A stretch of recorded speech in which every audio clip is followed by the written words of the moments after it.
Men O'runov Asadbekman. Shu Namanganni shu joydan kelganman. Turin politexnik universitetiga o'qishga kirdim. Lekin hali o'qish boshlanmagan birinchidan. Menda na pul, bilim, tajriba hech narsa yo'q. Lekin menda O'zbekistonni bir o'zgartiradigan davlat darajasidagi g'oyalar bor deganman. Xo'sh, qanaqa g'oya, qanaqa ideya? Bizga ham ayting, biz sizga to'g'ri yo'nalish ko'rsatamiz desa, nima deganman, bilasizlarmi? So'kmaganmisiz? Yo'q. Yutuqib bersanglar aytaman degansiz. Yo'q. Men nimaga aytaman? Meni g'oyam o'g'irlab olasizlar deganman.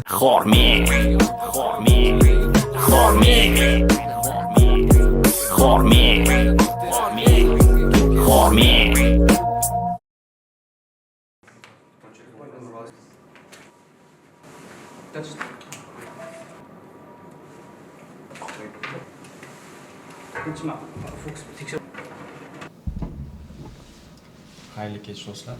Hozir biz irrigatsiya universitetidamiz. O'zimizga o'xshagan shu sferada ixtirochilik, innovatsiyalar sohasida faoliyat yuritadigan akalarimiz, do'stlarimiz Xormen nomli podkast tashkil qilishgan ekan. Va bugun biz shu podkastda mehmonim buvamiz juda yaxshi tanislar Safullo akalar. Xudo xolasa kuzatishda davom etinglar. O'rta prямой efirlar qo'shibdi. Buni umuman podkast emas, do'stona kechki suhbat desak bo'ladi va bu shunchaki videoda muhrlanyapti videoga. Va hozir chiqqan narsalar bilan bo'lishamiz, samimiy bo'lishga maksimal darajada harakat qilamiz. Sog'lom bo'ling. O'zimga ham ishtaladi o'zim. O'zi podkast mashinasi bilan boshqacha-da o'zi. Yana Zo'r. Sublimatsiya meva yeganmisiz? Endi bu kompaniyanikini yemaganman, lekin bunaqa mevalar yaxshi. Yo'q, reklama emas. Buni texnologiyasi menimcha juda qiyin texnologiya mana. Mana bunaqa Sublimatsiyami? spetsialniy anaqa kerak, qozonmi nimadir kerak. Mashina suvga botirsangiz hozir, yana o'zini holatiga qaytadi. Seryozni. O'lgan xo'jayinlar tiklanadimi? yo'q, bo'lmadi. Jo'ta bo'lmadi. Bu yemada? Yo'q. Teknofestga topshirdik biz ham. Unda unaqa talab hujjatlari juda unaqa emasdi lekin. To'g'risi anaqasi bor, nizomi bor, o'ziga yarasha nizomini qildik. 6 betmi shunaqa. 6 betdan oshmasin degan. Asosini tushuntirib berdilar, bo'ldi deganda. Men Telegram kanalingizda ko'rib qoldim. 60-70 betda talabi. Bilmadim aytganda nima yozish kerak, 70 betlabdi. Shunaqa juda qiyin. Ну, ular bir narsaga e'tibor berishyapti. Faqat bu musobaqa emasdi. Уже реальный разработка bo'lgandan keyin bu уже komandalar startap korxona sifatida chiqsin degan anaqa bo'ldi. Уже военный производствоga tayyor produkt. Mana biz qilayotgan ham tayyor, faqatgina orqasidagi raketani yoqilg'isini almashtirsak bo'ldi. Boshqa yoqilg'ini qo'ysak, masalan 15 soniya yonadiganini qo'ysak, уже tayyor jangga kirib ishlatsa bo'ladi.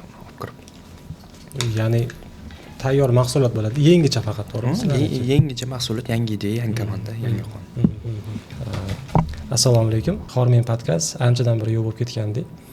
Yangi sonimiz chiqmay qo'ygandi. Bugun Navbatdagi eksklyuziv sonimiz. Mehmon yoshlarga o'tdik. Turin politexnika universiteti faxriy talabalaridan biri Asadbek O'runov. Xush kelibsiz. Salom, rahmat avvalo. Ishlar yaxshimi? Charchamayapsizmi Asadbek? Harakatlarda, ijodlar bilan.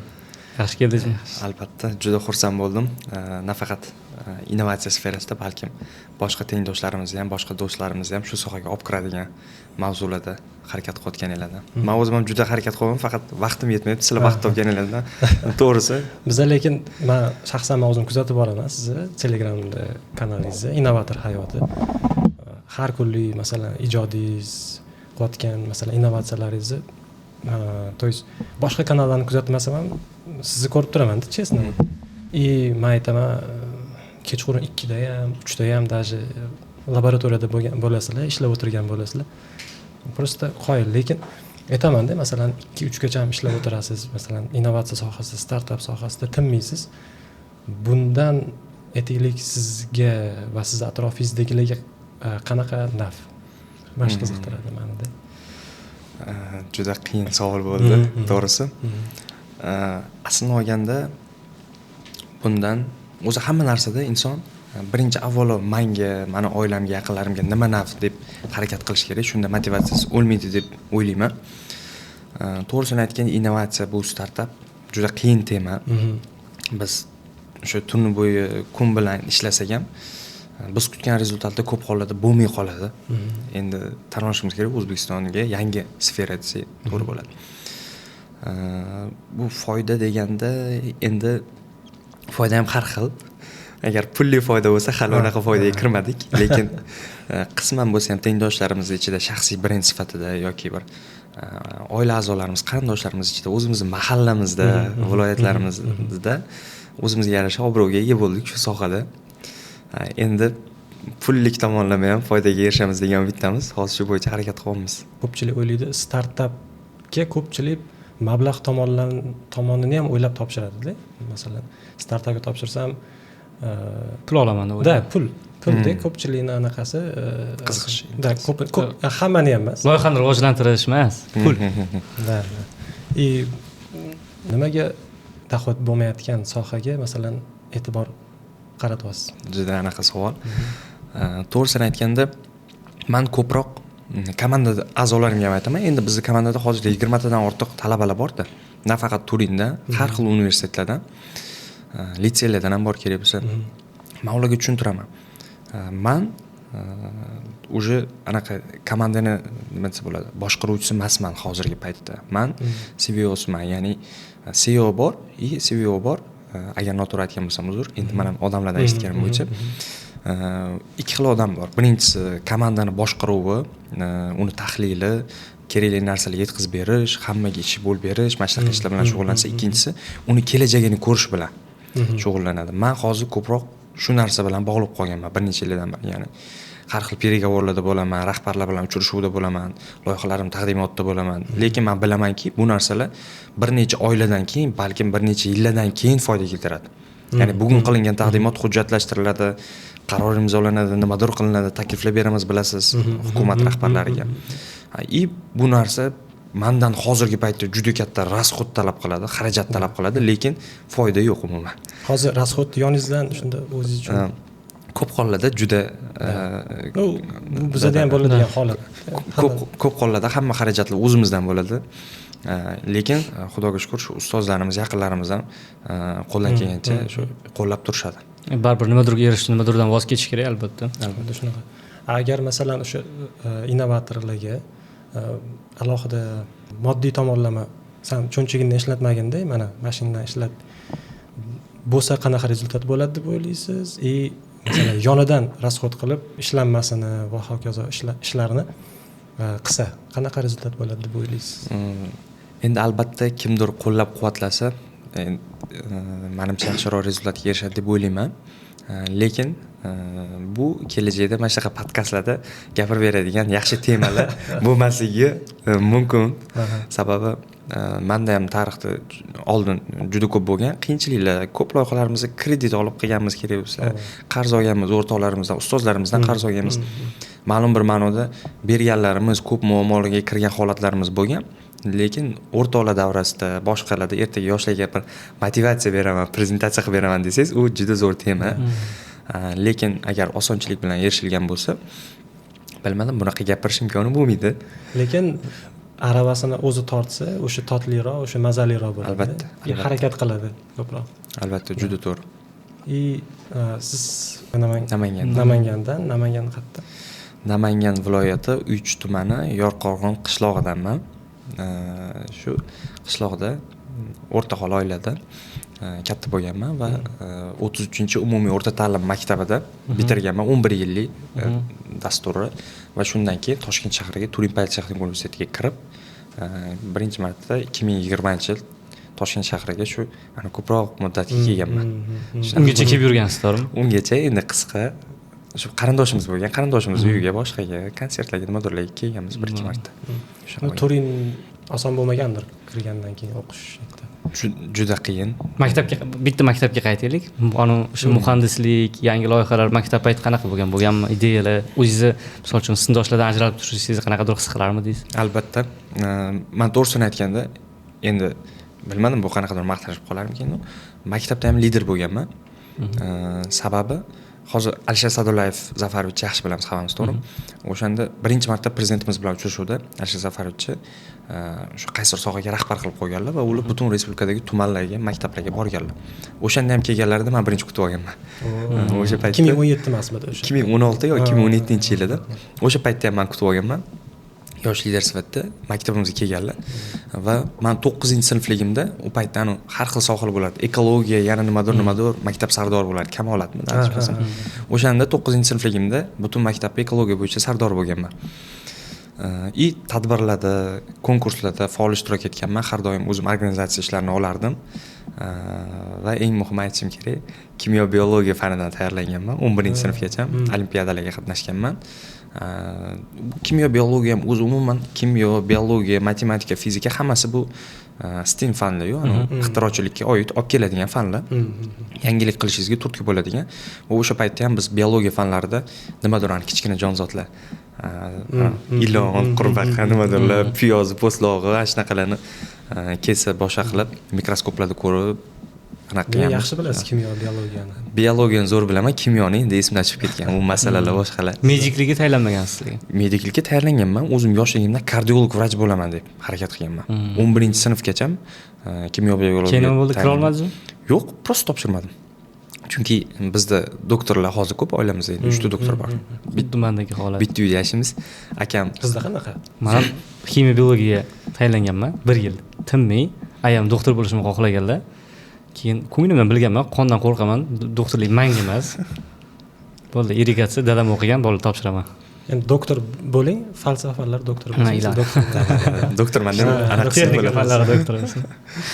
Shu bizda o'sha doktorlar oilasi, akam o'z kuchi bilan o'qishga kirgan Toshkentga, Toshkent tibbiyot akademiyasiga. Keyin shunda qiyinchiliklar bo'lgan, o'ziga yarasha bilasiz, doktorlik anaqa juda ham ko'p o'qishadi. Etaplari ko'p, 9 yilmi o'qishadi magistratura bilan. Unda ham shu biz 4 yil o'qigan rezultatga ular 9 yilda erishishadi-da.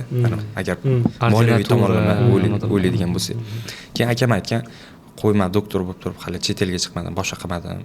Bizga o'xshagan doktorlar ko'p. Endi shunaqa deb tushuntirganda, agar sen Turin degan universitet bor, kirsang, chet el bilan совместный ochilgan, chet elga bemalol chiqib ketib o'qiy olasan, faqat sendan shu til o'rganish boshqalar talab qilinadi deb turib, akam yo'nalish ko'rsatgan. 11-sinf yarmida 360 gradusga anaqani yo'nalishni o'zgartirib, fizika, matematika, ingliz tilini o'rganish boshlaganman. Imtihon bilan parallelda. Keyin qisqa o'sha kam bo'lsa ham o'rganib turib, tavakkal qilib topshirib ko'rganmiz. Bilasizlar, Turin ancha oldin boshqa DTM anaqalardan, imtihonlardan oldin boshlanadi. Iyullarda bo'lardi, adashmasam. Anchagina oldin bo'ladi. Shunda topshirganman va kirganman Turinga. Juda xursand bo'lganman. Endi men juda kam tayyorlanganman-ku. Keyin oddiy imtihonga ham topshirib ko'r deyishgan, chunki men endi qishloq bolasizman. Kontrakt 28 million. Topshirib ko'r deyishgan, bo'ldi deganman, iqtisodiyotga topshiraman deganman, chunki biznesga qiziqardim. Oldindan yoshligimda har xil mayda-chuyda narsalarni biznes qilib o'zim eplab yurardim. Keyin hop deganman, borganman deb imtihonga. Atayin kirmaslik uchun xohlaganim tars belgilab turib chiqib kelganman. 20 daqiqalarda chiqqanman. Endi shu bilan keyin Turinda o'qish boshlaganmiz. Eng qiziq fakt, Sayfulla aka ham men ham Turinga topshirganmiz. Yo'q-e? Men ham 2016-yil topshirganman. 15 ekan.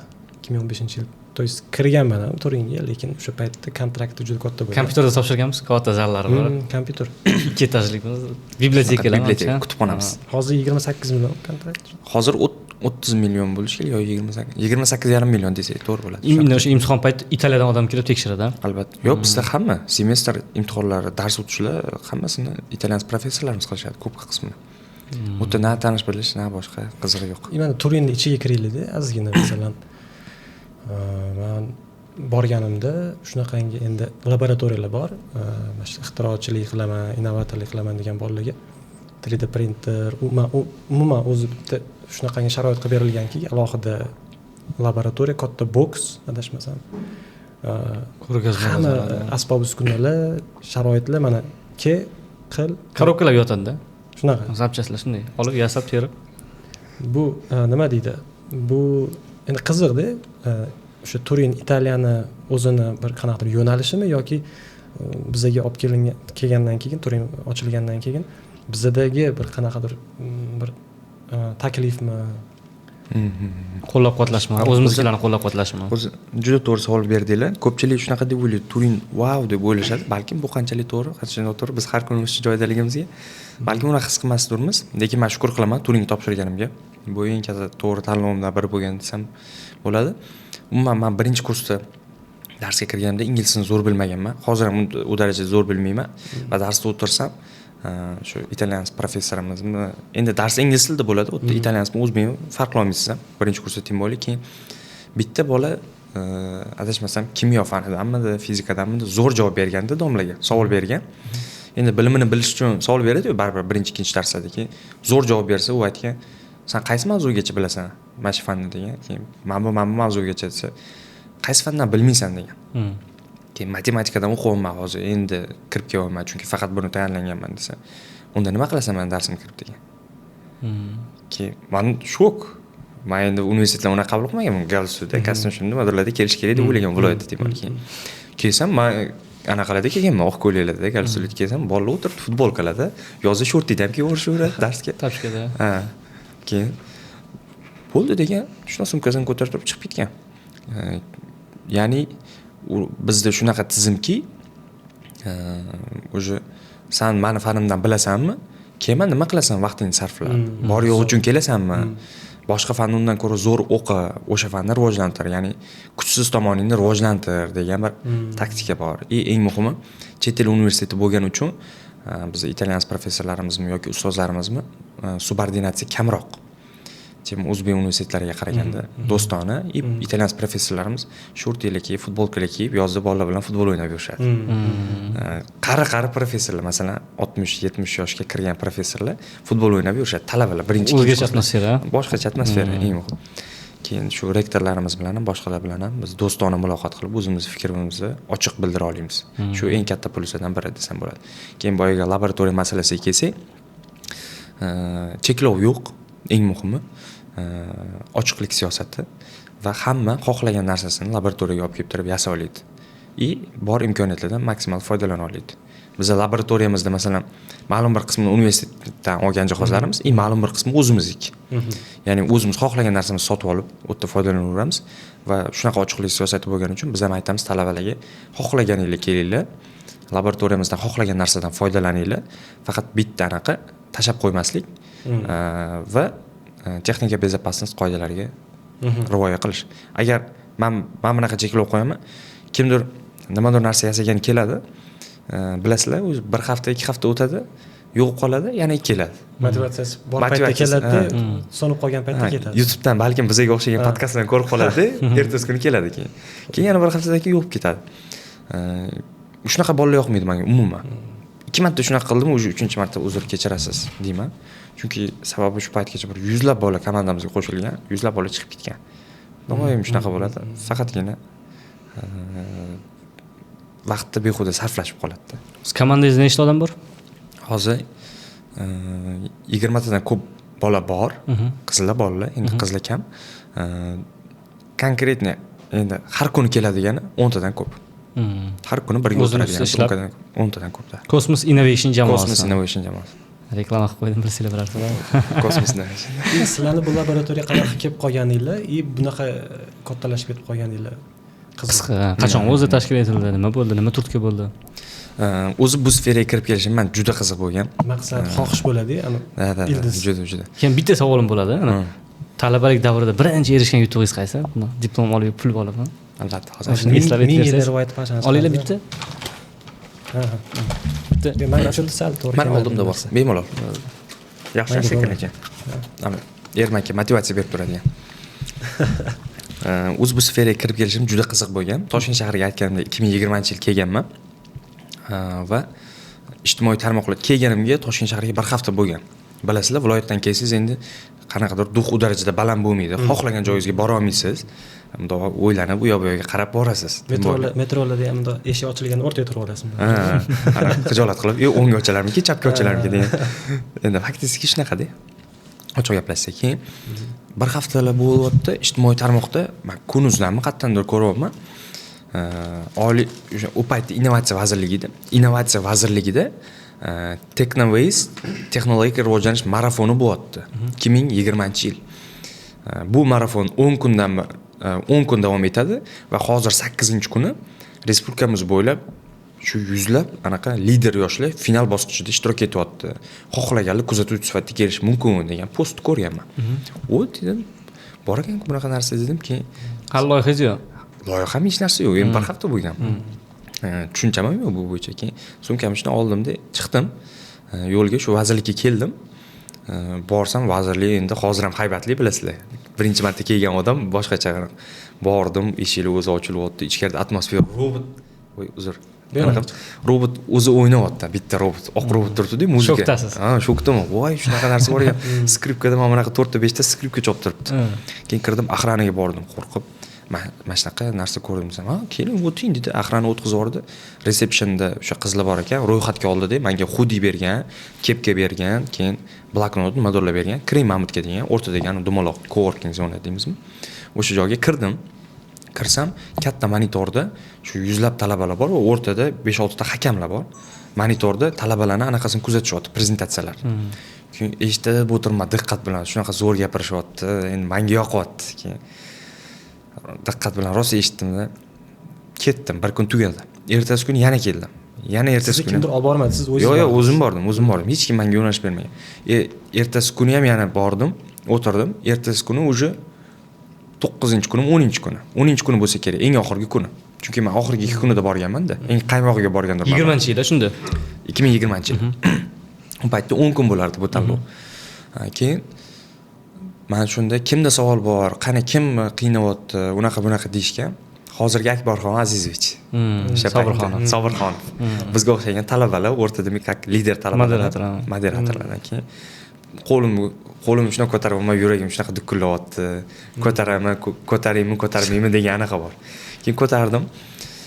Menda bor dedim. Nima savol dedi? Men O'runov Asadbekman, shu Namanganni shu joydan kelganman. Turin politexnik universitetiga o'qishga kirdim. Lekin hali o'qish boshlanmagan birinchidan.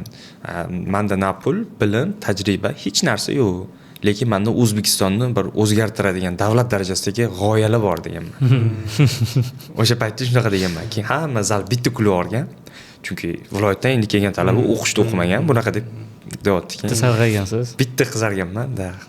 Keyin o zo'r-ku, siz Turinni tanlab juda zo'r ish qilibsiz. Eng to'g'ri yo'lda birinchi qadam bosibsiz. Xo'sh, qanaqa g'oya, qanaqa ideya? Bizga ham ayting, biz sizga to'g'ri yo'nalish ko'rsatamiz desa, nima deganman bilasizlarmi? Taxmin qilib ko'ringlarchi. So'kmaganmisiz? Yo'q. Yutuqni bersanglar aytaman degansiz. Yo'q.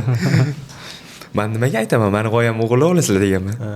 O'sha payt hammani ichida, keyin hamma yana bir kulgan. Keyin aytmaysizmi degan. Yo'q, men aytmayman. Payti kelganda balkim chiqar. Meni g'oyam o'g'irlab olasizlar deganman, o'g'irlab olsanglar deganman. Keyin bo'ldi degan. O'sha paytda universitetimizda bitta komanda bor edi. Novo Roboticsmi? O'shalardan liderini turg'izganda, sizlar universitetlarga kiribdi. Davay shu bolani komandalarga olinglar, opit olsinlar degan. Keyin men o'sha paytda maqsad qilganman, Xudo xolasa, mana shu tanlovda keyingi yilda g'olib bo'laman deb. Oldimga bitta niyat ketgan, chin dildan bo'lgan shekil. Keyin ertasi kun Turinga borganman. Haligi bolalarning komandasi hozirgi biz o'tirgan laboratoriyani 3dan 1 qismida joylashgandi. 3dan 1 qismida joylashgandi. Meni laboratoriyam 3dan 1da. Keyin kirdim, ko'rdim. Menga xona shunaqa zo'r yoqyapti, lekin hozirgi xonamiz 3dan 1. Soddagina xona. Ular bilan gaplashdik, u endi sohani qiyinligini tushuntirib berdi. Xuddi men hozirgi yoshlarga tushuntiradiganimdek. Keyin men qilaman, qizig'i yo'q, men qilaman. Endi qishloqdan kelganman. Balkim qiyin tuyulmagandir. Qilaman, bo'ldi, ertadan keling dedi. Tashqariga chiqsam yana bitta komanda meni taklif qilyapti. Siz kecha gapirgan bo'lasiz, bizning komandaga kiring, biz elektromobillar bilan shug'ullanamiz. Ular robotlar bilan shug'ullanadi dedi. Endi meni yo'nalishim mechanical engineering edi o'sha paytda. Avtomobil sozlik texnologiyasi. Keyin avtomobil sozlik texnologiyasi, robot texnikaga kirib nima qilaman dedimda, ularni отказ qildim.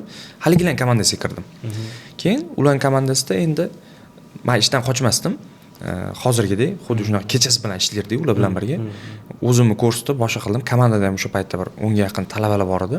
Lekin bizning xonamiz hozir universitetimizda elektromobil laboratoriyasi bor. O'sha laboratoriyani mana shunaqa xona bo'lsa, masalan, burchagida ikkita katta doskani bundoq birlashtirib qo'yilganda nima qilayotganimiz pastdan ko'rinib turardi. Faqat ikkita parta bor edi, bir 10 kishi sig'ishib nimadirlar qilib o'tirardik. Shunaqa xona edi. Katta zalli burchagida ikkita doskani birlashtirib qo'yilgan. O'sha hamma salomat shartimiz. O'sha joyda keyin boshlaganmiz. O'zim yaxshi ko'rsatib kechasi bilan ishlab nimadirlar qilib, keyin bir pasdan keyin vaqt o'tgandan keyin komanda liderligini o'zim oldim haligilardan. Oldingizmi yo Endi o'zlari berishdi. Endi bilasizku, kim yaxshi harakat qilsa, kim liderlik qilsa, hamma o'shanga ergashadi. Endi bizda ikki xil anaqa auditoriya bor edi, rus auditoriya va o'zbek auditoriya. O'zbek auditoriyaga men direktor sifatida endi o'zimizga neofitsialniy direktor derdik. Yaxshi ko'rinish uchun. Rus auditoriyaga bitta Akbar degan bola bor edi. O'qiladi, chunki rus tilini bilmasdim men. Keyin faoliyat boshlandi, zo'r rezultat qilyapmiz. Keyin o'quv markazimizni ochdik. Orada o'quv markazimizda 150 taga yaqin robot texnikadan bir vaqt o'zida bolalar o'qidi. Pulga. Robot mashinist degan. U o'quv markazi bazasi oldindan bo'lgan, lekin biz keldik. Men o'zbek auditoriya uchun, ota-onalar uchun master klass o'tardim, bolalarni jalb qilardim. Loyihalar ko'rgazmasi bilan borardik. Juda ko'p ishlar qilganmiz. Juda ko'p experience. Hozir ham bor. Endi u Akbar boshqarayotgan, men chiqib ketganman. Sababi ozgina vaqt o'tgandan keyin buni ham hozir aytib beraman. Keyin ular bilan birgalikda birinchi elektromobil yasaganmiz. U elektromobil bilan tanlovlarda ishtirok etganmiz, boshqarganmiz, shaxsiy brendimiz ancha rivojlangan o'sha paytda. Keyin o'sha tanlov kelgan. Keyingi yil 2021-yil. 1 yil ichida juda ko'p narsalar qilganmiz-da. Keyin menda ham experience bo'lgan. O'sha tanlovda qatnashaman deganman komanda a'zolarimga. Birinchi tanlovingiz, Birinchi tanlov. Desam, haligi rus auditoriyani endi boshlig'i Akbar menga aytganki, "Yo, biz tanlovlarda ishtirok etmaymiz o'sha. Biz pul topamiz faqat" degan. Kurs orqali. Keyin menda maqsad kurs qilib pul topish emas. Menda nimadir qoldirish o'zimda degan niyat bo'lgan. Endi meni odamlar eslashini xohlaganman desam to'g'ri bo'ladi. Keyin bo'pti, qani qatnashib ko'ring degan, orada kelishmovchiliklar, tortishuvlar bo'lgan. Keyin xo'p deganman, qatnashganman. Ular yutolmaydi deb o'ylaganda, endi qiyin tanlov, teng bo'lib birinchi yil. Keyin qatnashganman, qatnashish jarayoni ham juda qiziq bo'lgan. Men ideya bilan chiqqanman-da. Bitta insonga, endi kimligini aytmasam yaxshiroq bo'ladi. Vazirlik tizimidagi odam. Men aytganman, mana shu tanlovda men qatnashmoqchiman deganman. Tug'ruqxonasiga borib, men boraverardim, nimagadir ozgina bezroq bo'lganman. Keyin u aytgan, ukam, qiziqmisan, bu tanlovda bunaqa tufta loyiha bilan ishtirok eta olmaysan, sen tuman bosqichida yutishing mumkin bu bilan degan. Undan ko'ra sen elektroskeyt yasab o'tding. O'sha paytda o'zi yuradigan skeyt qilyaptim. Xitoydan narsalarni olib turib integratsiya qilib qo'ysangiz bo'ldi, putli. Elektroskeyt bilan-chi hattoki hakamlarni ko'ziga yaxshi ko'rinib olasan degan tavsiya bergan. Yo, men yutaman mana shu bilan desam, agar yutsang, men ijtimoiy tarmog'imga sen haqingda post qo'yib beraman. Malades Asadbek, tanqid eng kuchli motivatsiya deb qo'yib beraman. Bildik. Degan. Keyin degan. Endi men uchun u odam wow bo'lganda o'sha paytda. Vazirlikda ishlagan keyin bo'pti deganman. Haligi menda tanqid eng kuchli motivatsiya, sen loyihang bir tiyin deganda, keyin bo'pti deganman deb borganman. Haligi Akbar og'aynimda, aytishmasam o'shandan edi, pul qarz olganman 750 mingcha. Davay menga pul berib tur, qaytaraman, mana shu tanlovda yutaman deb pulni olib tur, sirasi qaytaraman deganman. Endi u ham mayli motivatsiya sinmasin deb bergandir-da balkim. Keyin pulni olganman deb tanlov 10 kun bo'ladi-ku. 10 kun bo'lgan bo'lsa, 10 kun davomida texnoturlar bo'ladi, master klasslar bo'ladi, investorlar bilan uchrashuvlar juda ko'p anaqalar bo'ladi-da. Men 10 kunni 8 kunda loyihani yasash bilan o'tkazganman. Bormagansiz. Tanlovga borganman, ertalab serquyosh aytilardi. Serquyosh aytib turib, rahbariyatga aytardim, "Iltimos, akajonlar, meni bezovta qilmanglar, loyiham yasashim kerak. Bunaqa deb iltimos qilardim. Bo'pti derdi, ketardim-da loyihamni yasab chiqardim. Keyin tanlov 8-kuni kelyapti, o'sha investorlarga taqdimot bo'lish kerak. O'tib, ya'ni kimdirlar, katta odamlar, investorlar, rahbariyatga. Menga telefon qilishyapti. Asadbek O'runov, siz loyihangiz tayyormi? Bunaqa degan ekansiz. Men aytdim, "Tayyor aka" dedim. "Nimaga olib kelmagansiz? Shuncha kundan beri olib kelmagansiz" deyapti. "Men olib boraman, menga ishoning, iltimos. Men hozir kraska qo'yaman, ustun bo'yayapman. Iltimos menga ishoning" desam, "Rasmni tashlang" deyapti. "Yo'q aka, ishoning" deyman. Chotki bo'ladi. Yo'q, qarang deyapti. Yuzlab loyihalar bor-da, yuzlab qatnashuvchilar bor. Biz 10 donasini olamiz xolos. Nima uchun sizni olishimiz kerak deyapti. "Men Laos qilaman, shuning uchun olishingiz kerak" deyapman. Laos o'g'il bolacha, men olib boraman, unaqa iltimos qilaman. Bo'pti deyapti, lekin meni kallam ketadi agar siz aniq qilmasangiz. Normal loyiha olib kelmasangiz, kuchli odamlar. "Okey" deganman. Keyin o'sha 8-kuni tanlovi ertalab soat 9 da bitirganman loyihamni. kraskalar ham qo'lingiz chiqadigan darajada qilib olib borganman investorlarga. Soat 11 da taqdimot boshlangan. Taqdimot qilganman. O'sha investorlar kunida top 10 loyihani ichiga kirdim. Bu degani tanlovda yutadi deganida. Endi 10 ta o'rin bor. Keyin sal ko'ngil xotirjam bo'lgan, sal yutishimni bildim shekilli. Ertasi kuni final bo'lgan. Finalga taqdimot qilganman. Finalda ham nima qilganmanki, o'sha sohada izlanish qilayotgan odam, kuchli odam, vazirlik taniydigan odamga borib turib loyihani taqdimot qilib, recommendation letter olganman. Tavsiya xati olganman. Hakamlar hay'atiga bitta berib chiqqanman. Keyin hakamlar u degan seriyozga qabul qilgan. Haligi odam ham hakam sifatida o'tiribdi. Telegramga qo'yib beraman degan odam. Instagramga qo'yib beraman degan. Keyin bir payt zo'r taqdimot qilganman. Endi hamma auditoriya meni yutadi deb turibdi-da. Atrofingizdagilar gapiradi-yu. Asadbek siz yutdingiz deyapti. Ertasi kuni taqdirlash marosimi bo'lyapti. Innovatsiya vaziri bilan kompaniyasining O'zbekistondagi direktori taqdirlayaptilar, chunki homiy edi. Va u yerda aytilgandi, 8 ta o'ringa pul mukofoti va 2 ta o'ringa Dubai Expo'ga yo'llanma. Voy, Dubai Expo nima ekan? Men 17 yoshman. Chet elga chiqish, tim bo'yli Expo O'zbekiston nomidan davlat pul to'lab bersa qanaqa bo'lar ekan? Men endi hamma bilan kelishib chiqqanman. Yutish ehtimoli borlar-ku, kuchlilar. Borib, aka yoki opa, mabodo yutsak, men pulni sizga beraman de, Dubai Expo'ni menga bering, men boray, hozir pulni olsam ishlatib yuboraman, nimadir yoki uydagilar berishim kerak degan narsa bo'lganda. Keyin hop deyishgan. Shu bilan hali chetga chiqmagansiz. Hali chetga chiqmaganman. Qanaqa? Toshkentga zo'rg'a kelganman-ku. Keyin o'sha tanlovda e'lon qilyapti. 8 ta o'rin e'lon qilib bo'lindi-da. Meni oldimga bolalar kelib turtkilayapti. Nimangiz chiqmadingiz? Shikoyat qiling. Nimaga chiqmadingiz? Hozir vaqti deb turtyapti qo'lida. Endi 9-o'rin e'lon qilinyapti. 9-o'rinda ham yo'qman-da. Keyin 10-o'rin e'lon qilinishidan oldin mikrofonni qarab turman. Mikrofon kimning qo'lida olib turib gapiraman degan anaqa bor-da. Nagli hammani oldida gapiraman, shikoyat qilaman. Qarab turman, poylab turman, 10-o'rinda men chiqib kelyapman. Eng oxirgisi. Keyin ko'zlarimdan yosh chiqib ketgan, birinchi tanlov bo'lgan, birinchi yutuq bo'lgan, Dubai Expo'ni berishgan. Shunda birinchi o'rinmi? Endi 10 ta o'rin bo'lgan, 10 tadan ikkitasiga Dubai berishgan, ha? Yo, 10-o'rin bo'lmagan. Nominatsiya bo'lganmi? 10 taga bir xil, 8 taga bir xil pul, 2 taga faqat Dubai Expo'ga yo'llanma. Delegatsiya bilan pul yo'q. Bu menimcha kattaroq ham bo'lishi mumkin, sababi O'zbekiston nomidan boradi-yu endi. 5 yilda bir marta bo'ladigan Expo'da. 4 yilda bir marta bo'ladi. Bizda tarix bo'lgan, koronavirus tufayli 2021-yil bo'lgan Expo 2020-yil nomi bilan bo'lgan. Dubai Expo 2020 deb nomlangan, 2021-yil bo'lgan. Keyin chiqdim, taqdirlashdi, xursand bo'ldim. Uydagilarga telefon qildim. Nima deyishga bilasiz? Men Dubayga ketyapman dedim. Men telefon qildim, oyimga telefon qildim. Assalomu alaykum, mana shunaqa. Men mana shunaqa tanlovda yutdim desam, bo'ldi zo'r, bozordan telefon qildim. Tasavvur qiling, masalan, ketyapti-da, 2020-yil kirgan storinga to'g'rimi? 20-yil ketdi. Ozginadan keyin Dubayga ketyapti. Temoli tekinga. Davlat nomidan. Yutyapti. Tanlovda yutdim. Uydagilar ishonishmagan. Yana qayta telefon qilganman ozginadan keyin. Voy, mana shunaqa yutdim desam, bo'pti, uka gaplashamiz deyshgan. Uyga men bunda katta sertifikatim bilan ko'chada maqtanib yurman, sertifikat bilan ketyapman-da. Men bunda katta sertifikat berishgan, Dubai Expo 2020 yo'llanmasi g'olibi deb turib. Ko'rdimmi?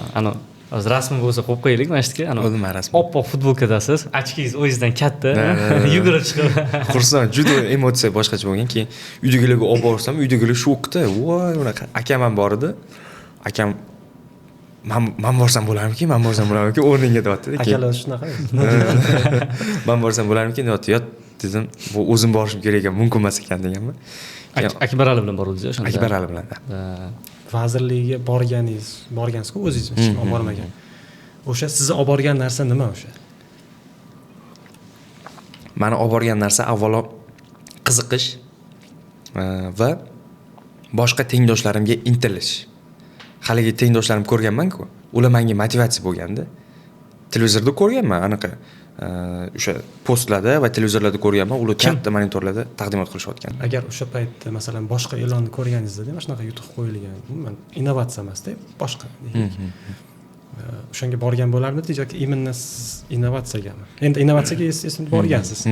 Ya'ni sizda qiziqish shunaqangi bo'lganki, farqi yo'q. Любой narsaga boraman, то есть любой o'sha tanlovga qatnashaman, yutaman degan narsa bo'lganmi yoki imенно innovatsiyaga qiziqish bo'lganmi sizda? Endi aslini olganda man oldindan любой narsaga qatnasam yutaman deb qatnashganman. Ya'ni ishtiyoqingiz bo'lgan shu. ishtiyoqim bo'lgan. Men she'r ham yozganman. She'r zo'r o'qirdim, tanlovlarda boshlovchi bo'lardim. Ana har xil Shumbola bilan Boyota yoki Navoiy va Guli monologlari bor. Juda monologlar, g'azallar aytish kerak. O'shunaqa tanlovlarda doim ishtirok etib kelganman. Men o'zim maktabim nomidan, tumanim nomidan. Ya'ni men nimaga qatnashsam maksimal tayyorlanganman. Boshqa imkoniyatim yo'q sifatida. Lekin yana bitta plus tomoni, men innovatsiyaga juda qiziqqanman yoshligimdan. Men o'sayotgan paytda, endi uyda katta bo'layotgan paytda uyimizda qurilish bo'lgan. Qurilish bo'lganda kuchli va bilimli yoshi katta ustalar bo'lardi. Yog'ochga ishlov beradigan, temirga, tunikaga ishlov beradigan. Ilgari bilsangiz, uylarni qurishsa, tunikalarni ham hozirgidagi stanoklarda bosishmagan, qo'lda qayrishardi, narsa qilishardi. Qo'lda qayraydigan apparatlarni ham o'zlari yasashardi o'sha uy o'zida. Men o'sha jarayonni ko'rib, ustalarga yordamchi bo'lib yurardim uyda. Endi meni yoshligim shu qurilish bilan o'tgan bir 3-4 yil. O'sha paytda menga zo'r motivatsiya bo'lgan. O'zim yasirdim ustalar bilan qo'shilishib, o'zim har xil o'zi harakat qiladigan motorlarni ulab turib boshqa qilib, parreylarni yasab, mashinalar yasirdim. Keyin uyda nimadir buzilib qolsa, hech qachon ustaga berdirtirmaslikka harakat qilardim. Birinchi o'zim ochib ko'rardim, aqlim yetmasa, keyin ustaga tashab kelardi. Ko'p narsalar sotib olingan, yangi narsalar bo'lsa, qiziqib ochib turib, ko'p hollarda qayta yig'olmay qolgan holatlarim ham bo'lgan. Juda ko'p so'kishlarni shunday ishlardim uydagilardan. Mana shunaqa bo'lib, qiziqish bo'lib, keyin rivojlangan bu narsa. Yoshlikdan bo'lgan shunaqa qanaqadir iskra bo'lganda. Iskra bo'lganda yoshlikdan bo'lgan. Juda to'g'ri. Hozir eng o'sha mana shu sohaga kirganingizdan beri endi ishlanmalaringiz ko'p-ku. O'shandan qaysilarini imindan nima deydi, haqiqatan ko'rsata olasiz? Asadbek qilgan loyiha hammamiz bilamiz, endi o'zingizdan eshitaylik bitta. Qanaqa? Endi eng oxirgi loyihalarimizdan biri desak bo'ladi. Borgan sari loyihalarimiz mukammallashyapti. Bu eng oxirgisi body tester. Birinchi o'zbek robot doktori deb nomlaganmiz. Bu shu inson bo'yidan sal baland bo'lgan qurilma. Men rasmlarini beraman, qo'ysanglar bo'ladi. Bu bir vaqt o'zida insonning 6 tibbiy ma'lumotini o'lchaydi va 7-sini tavsiya qila oladigan qurilma. Bularga insonning bo'yi, vazni, pulsi, qondagi kislorod miqdori, qon bosimi, tana harorati kabi ma'lumotlar kiradi va oxirida shularga qo'shimcha tarzda sizga rekomendatsiya, tavsiya ham beradi. Ya'ni nima kasallik sizda kutilishi mumkin va siz qanchalik darajada semizsiz, ozishingiz kerak degan narsalarni, tavsiyalarni beradi. Ya'ni hamma kasallik bilamiz semizlikdan kelib chiqadi o'z aslida. Bu loyihani o'zi nima uchun amalga oshirgansiz deb so'rasanglar, biz oila, doktorlar oilasi aytib o'tganimdek va men o'zim viloyatda bo'lganimda, viloyatda yashaganman-ku, endi hozir ham yashayman. Poliklinikalarda navbatlar ko'p edi-da. Endi balkim hozir yaxshidir tizim. Bo'yin o'lchashga navbat turishmasmi? Bo'yin endi biz ana bilsangiz medosmotr bo'lardi maktablarda. Unda-ku gapirmasangiz bo'ladi. Hamma maktab tengidan keladi. Ertalab borsa, kechki payt navbat kelgan paytlari ham bo'lgan. Shunaqa paytda ana yosh katta insonlar ham borda. Ular mahallasi shu poliklinikaga yaqin, oilasida doktor yo'q. Davleniyasi oshadi, bosh og'rib qolsa ham, "Voy, men davleniyam oshdi" degan ularda psixika anaqa borda, endi yosh katta insonlarda. "Voy, men davleniyam oshdi shekilli" deb turib, anaqaga chiqishadi, poliklinikaga chiqishadi. Qarasa poliklinikada navbatlar ko'p bo'ladi. Soatlab turishlari ham mumkin-da bu. Issiq tembo'li yozda. Keyin o'sha narsaga men yechim qila olaman degan ideya bo'ldi. Keyin poliklinikadan bir marta borsam, vaznni o'lchash uchun oddiy anaqa nima deydi, oynali tarozi turibdi. Bo'yi o'lchash uchun tepadan mana bunaqa tushiradigan, men boshimda teqqizadigan narsa turibdi. Davleniyaga alohida bitta doktor qulog'iga taqib olib narsa o'lchyapti. Endi puls oksometr qaysi turida bor bo'lsa mana bunaqa narsa qilib turib o'lchashyapti. Tana harorati pistoletli paytda men bor paytimda chiqmagan, gradusni. Hozir endi koronavirusda pistoletli chiqib ketdi. Keyin davayt mashinga nimadir yechim qilib ko'raman degan ideya tug'ildi. O'zi bu ideya qayerdan chiqdi desangiz, bitta chet elda yurgan odamni Instagramda kuzatardim. Koreyada adashmasam, resepshinga kiryapti-da. Mana bizda mana shunaqa innovatsion narsa bor Koreyada. O'zbekistonda bo'lsa zo'r bo'lardi, odamlarga foyda bo'lardi. Bunda to'rtburchak quti turibdi. Qutini teshigi bor, qo'lingizni bundoq tiqasiz. Ishirib turib, davleniyani o'lchab turib, chek qilib chiqarib beradi. Faqat davleniyani o'zi. O dedim, mana shunaqa qurilmani qila olamiz-ku dedim. Keyin o'sha ideya bilan hozirgi bizning rektorimiz Olimjon Alijonovichga bordim. Ular paytda Innovatsion rivojlanish agentligi direktori edilar. aytyapman-ku, manda duh baland bo'lgan, xohlagan odamni oldiga kirib ketaverardim. Ozgina bez bo'lgan. Ozgina bez bo'lganman. Bu plyusga ishlagan menimcha. Hozir unaqa duh yo'q lekin. U duh qachondan ketib qoldi? U duh maysi sferaga uylanmadi shekilli. Yo'q. Maysi sferaga chuqurroq kirganimdan keyin ketib qoldi. O'z tushunib yetdimda bu odamlar mani eshitishga toqati yo'q ekan degan, chunki ularning shuncha problemasi bor, shuncha ishi borda, men bitta talaba sifatida borib turib uni soatlab vaqtini ola olmayman-ku. Ularning ishi qiyinligini tushunganimdan keyin vijdonan qiynaldim. Men nimaga mana minglab, millionlab talabaning ichidan faqat meni eshitish kerak degan narsa uyg'onib qoldi. O'sha paytda farqi yo'q edi, tushunmasdim, boraverardim. Nimaga bizga o'xshagan yoshlarni eshitish kerak-ku degan narsa bo'ladi. Keyin borganman, mana shunaqa narsa qilmoqchiman. Nima deysiz? Bo'ladimi o'zi? Fikringiz qanaqa deb so'raganman. Lekin qabul qilganlar, qarang. Talabaman, bilmasam.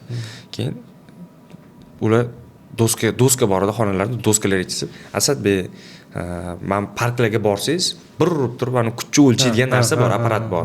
O'shanga o'xshagan apparat qiling va bunda bo'yi bilan vesini ham o'lchasin va davleniyasini ham o'lchasin degan tavsiya berganlar. U juda to'g'ri aytdingiz deganman, lekin men uchun u high level loyiha-ku, juda qiyin. Keyin izlanishni boshlaganman, qanaqa qilib qilsam bo'ladi, kimga qolib qildirsam bo'ladi. Qilmagan ishimiz qolmaganda, endi bu 1 yillik razработкада, 1 yildan oshiq ketgan razработка. Просто anaqa предпроектный работаning o'ziga 1 yil ketgan. 1 yil ketgan. Loyihalash o'ziga. Loyihalash o'ziga. 1 yil ketgan. U buzilish jarayonlarini gapirmasangiz ham bo'ladi. Unga bir 5 oy ketgan, buzilib yurib. Bu основатель bir o'zingiz ham? To'liq основатель bir o'zim, lekin endi основатель yonida turadigan ideya meniki, uni qanaqa qilishim hammasi meniki, lekin uni qilgan komandadoshlar bor, albatta, jamoa bor. Men har doim bularni ko'rsatishga harakat qilaman hozirgi paytda. Razработкада ham to'liq men talabaman, bilasiz. Xarajatlarni qarz olib qilganman. Bu qarzlar sizga aytsam, body tester amalga oshirish uchun $10,000 dan oshiq qarz bo'lib ketgan. Talabaman, lekin menga o'sha qarzni ishonib berganlarga rahmat deyman avvalo. Qutulganmiz hozir. Hozir qutulganman-da. U qarzlar meni boshimga juda ham ko'p anaqa ko'rosim qarib ketganman. 1 yil oldin ko'rganingiz, 2 yil oldin ko'rganingizda juda yosh bo'lganman. Uylandingiz deb o'ylayman. Yo'q. Tashvishni. Turinda devorlarda rasmim bor-da. 3-4 ta joyda. Hamma ko'rib, "Voy, rosa yosh bo'lgan ekansiz a, unaqa deydi." Yo'q, deyman, 2 yil oldingi rasm deyman. Turkiyaga borganimizda bo'ylaringiz ham pastroq edi, ozgina. Kichkina bolachangizda. Da, hozir juda qarib ketganman. O'shalarni qilgan. Hayot meni qaritdi dedi. Endi o'sha qarzlarni olib boshqa qilib, kerak bo'lsa kredit akam nomiga kreditlar olib qilgan paytlarim bo'lgan. Body tester uchun. Body tester uchun da. Keyin orada men bu ixtirochilar retsenzatorlik tanlovi bo'ldi. Bu tanlovda ishtirok etdim. Bu tanlovda taqdir taqozosi bilan yutib qoldim. 75 million so'm. Siz 2-o'rin oldingiz a? Ikkinchi o'rin. Jamoa 3-o'rin oldi o'shanda. Sayful aka, siz 3-o'rin oldingiz. 2-o'rin oldim, 75 million so'm. Menga juda ham anaqa zo'r poddeshka bo'ldi. O'sha bo'lmaganda balkim bu narsalar bo'lmasdi. O'sha pul yutganimdan keyin menda motivatsiya bo'ldi-ku. 75 million keladigan pul bor. Demak, qo'rqmasdan qarz olaver Asadbek. Loyihaga tikaver degan narsa bo'lgan. Keyin u 75 million yo'q pulga ishonib, qarzini olib tashlaganman. Bu sferadagi tushunadigan odamlar, men maslahat qilib turadigan odamlar aytardida, Asadbek, bu pulga ishonma, hali senga kelmagan. Endi men motivatsiya kuchli. Hammadan qarz olib tashlaganman-da. Endi realniy qiyin paytlar bo'lgan. Shu aniq rasmlardan o'z gapingiz bo'ldi. Zo'r xotira qoldirganda, men Sayfulla akaga shogirdman, hozir ukalarimman. Birinchi shogird bo'lgan kunlarimdan-da. Yuring uka, o'sha yerda tanlov bor. Men bilan sherik bo'lib kelasizlar-da. O'shanda siz juda ham haqiqatda kichkina bolachingiz, birga rasmga tushgansizlar. Menda bor u rasm hali ham. Birga rasm tushgansizlar, men rasmga olib qo'yganman. Bir kun mana shu rasmni ishlatamiz haqadir degansizlar-da. Hali bundan keyin ham ishlatsa kerak. Xudo xolasa. Keyin kechqurun o'sha men ketdim, darsim bor edi, darsimga ketdim. Siz o'sha 2-o'rin olgan ekansiz, biz jamoa 3-o'rin olgan ekan. Zo'r xotira bo'lgan o'shanda. U o'shanda ko'rishganimizda siqilib yuruvdingiz-da. Men o'shanda pulga emas, mardovlonga siqilib yurgansiz deb o'ylaganman. Yo'q, chiqmaganiga. Mardovlonga emas, pulga bo'lgan. Chunki tasavvur qiling, komandangiz bor-da. Endi men talabalarga pul bera olmayman. O'zim ham talabaman. Hech qayerda ishlamayman. Hozir ham ishlamayman hech qayerda. Ofitsialniy hech qanaqa. Menga pul beradigan odam ham yo'q. Ko'pchilik o'ylaydi, men bu rahbariyat bilan yaqin bo'lib tadbirlarda ko'p yurganimga rahbariyat pul berib turadi deb o'ylaydi. Unaqa ham emas. Hech qayerda ishlamayman ham. Faqat loyihalarni sotish, grantli yutish, tanlovlar yutish yoki qaysidir saxiy investorlar loyihamizga qiziqib qolsa pul tikish orqali o'zimizga qoplab kelamiz. o'sha paytda ham menda shunaqa vijdon qiynalardiki, haligi programmistimga yoki boshqalarga iloji boricha pulni berib, yo'l kirasini qilib berib, ovqatini olib berib, mana shunaqa qilishga harakat qilardim, lekin o'shanga ham pul bo'lmasdi-da. Taksida yurgan pul bo'lmasdi. Lekin bir amallab qildik. Mana hozirgi paytda shu bir amallab qarzani ham to'ladik va yonga qolgani body tester loyihasi bir ikkita sotilgani va eng muhimi shaxsiy brend sifatida rivojlandi. Ko'pchilik aytadi hozir ham oila a'zolarim ham aytishadi, ba'zi bir paytlar tortishib qolsa bosh shaxsiy nimaga erishding sen o'zi deb qo'yishadi. Keyin erishganim pul bo'lmadi-ku yoki uy yoki mashina bo'lmadi-ku, lekin davlat rahbari bilan ko'rishish, ota-onamni ko'rishtirish, mana shunaqa rezultatlar. Juda omadli bo'ldi bu loyihangiz. Bitta savol pulga sotib olmaydigan narsalar deb. Shu o'rinda aytib ketishim kerak. Hurmatli kuzatuvchilar yoki mutasaddi rahbarlar yoki tengdoshlarimiz o'ylashadi-da. Masalan, men bitta narsani ixtiro qilaman yoki sizlar ixtiro qilasizlar. Bitta tanlovda ishtirok etdik yoki qaysi rahbarga taqdimot qildik va ular kutishadi, keyin yangi nima narsa degan. Juda qiyin edi mana shu savol. Chet elda bilsanglar unaqa narsa emas. Umuman men boshqalar bilan ham gaplashsam, bitta narsaga hayotini tikadi. Bitta narsaga hayotini tikadi. Bitta narsani ustida 30 yil, 40 yillab tajriba qiladi va shuni orqasidan Nobel mukofotini oladi. Yangi fan, yangi texnologiya, yangi davr boshlanadi shuni orqasidan. Bizda bitta narsani ixtiro qildi, 1 yil ham bo'lmadi hali. Bitta vistivkada ishtirok etdi. Vazir ko'rdimi yoki boshqa ko'rdimi, boshqa odam ko'rdimi? Uj bo'ldi. Keyingi vistivkaga chiqamiz desangiz yoki keyingi tanlovda ishtirok etamiz desangiz, yangi narsa olib chiq, bo'ldi, uyalmaysanmi deyshadi. Bor shunaqa narsa. Bor emas, 100%. Body testerni hadab olib chiqaverasiz. Eng katta minus. Bizga ham bor unaqa. Yo mayli, men olib chiqishga to'g'ri. Qarshiman, yangi narsalar olib chiqish kerak, to'g'ri mayli. Lekin uni unaqa o'ylamaslik kerak. Body tester yasadingmi, zo'r. Buni rivojlantir. Keyingi etapga olib chiq yoki olib chiqmasang ham hozirgi etabini sot.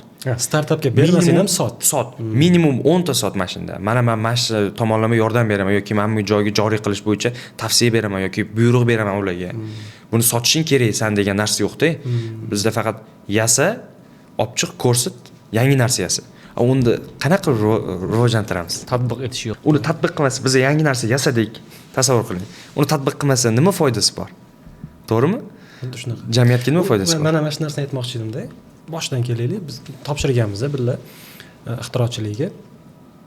O'shanda bir 100 ga yaqin odam topshirgan, 3 ta o'rin bergan.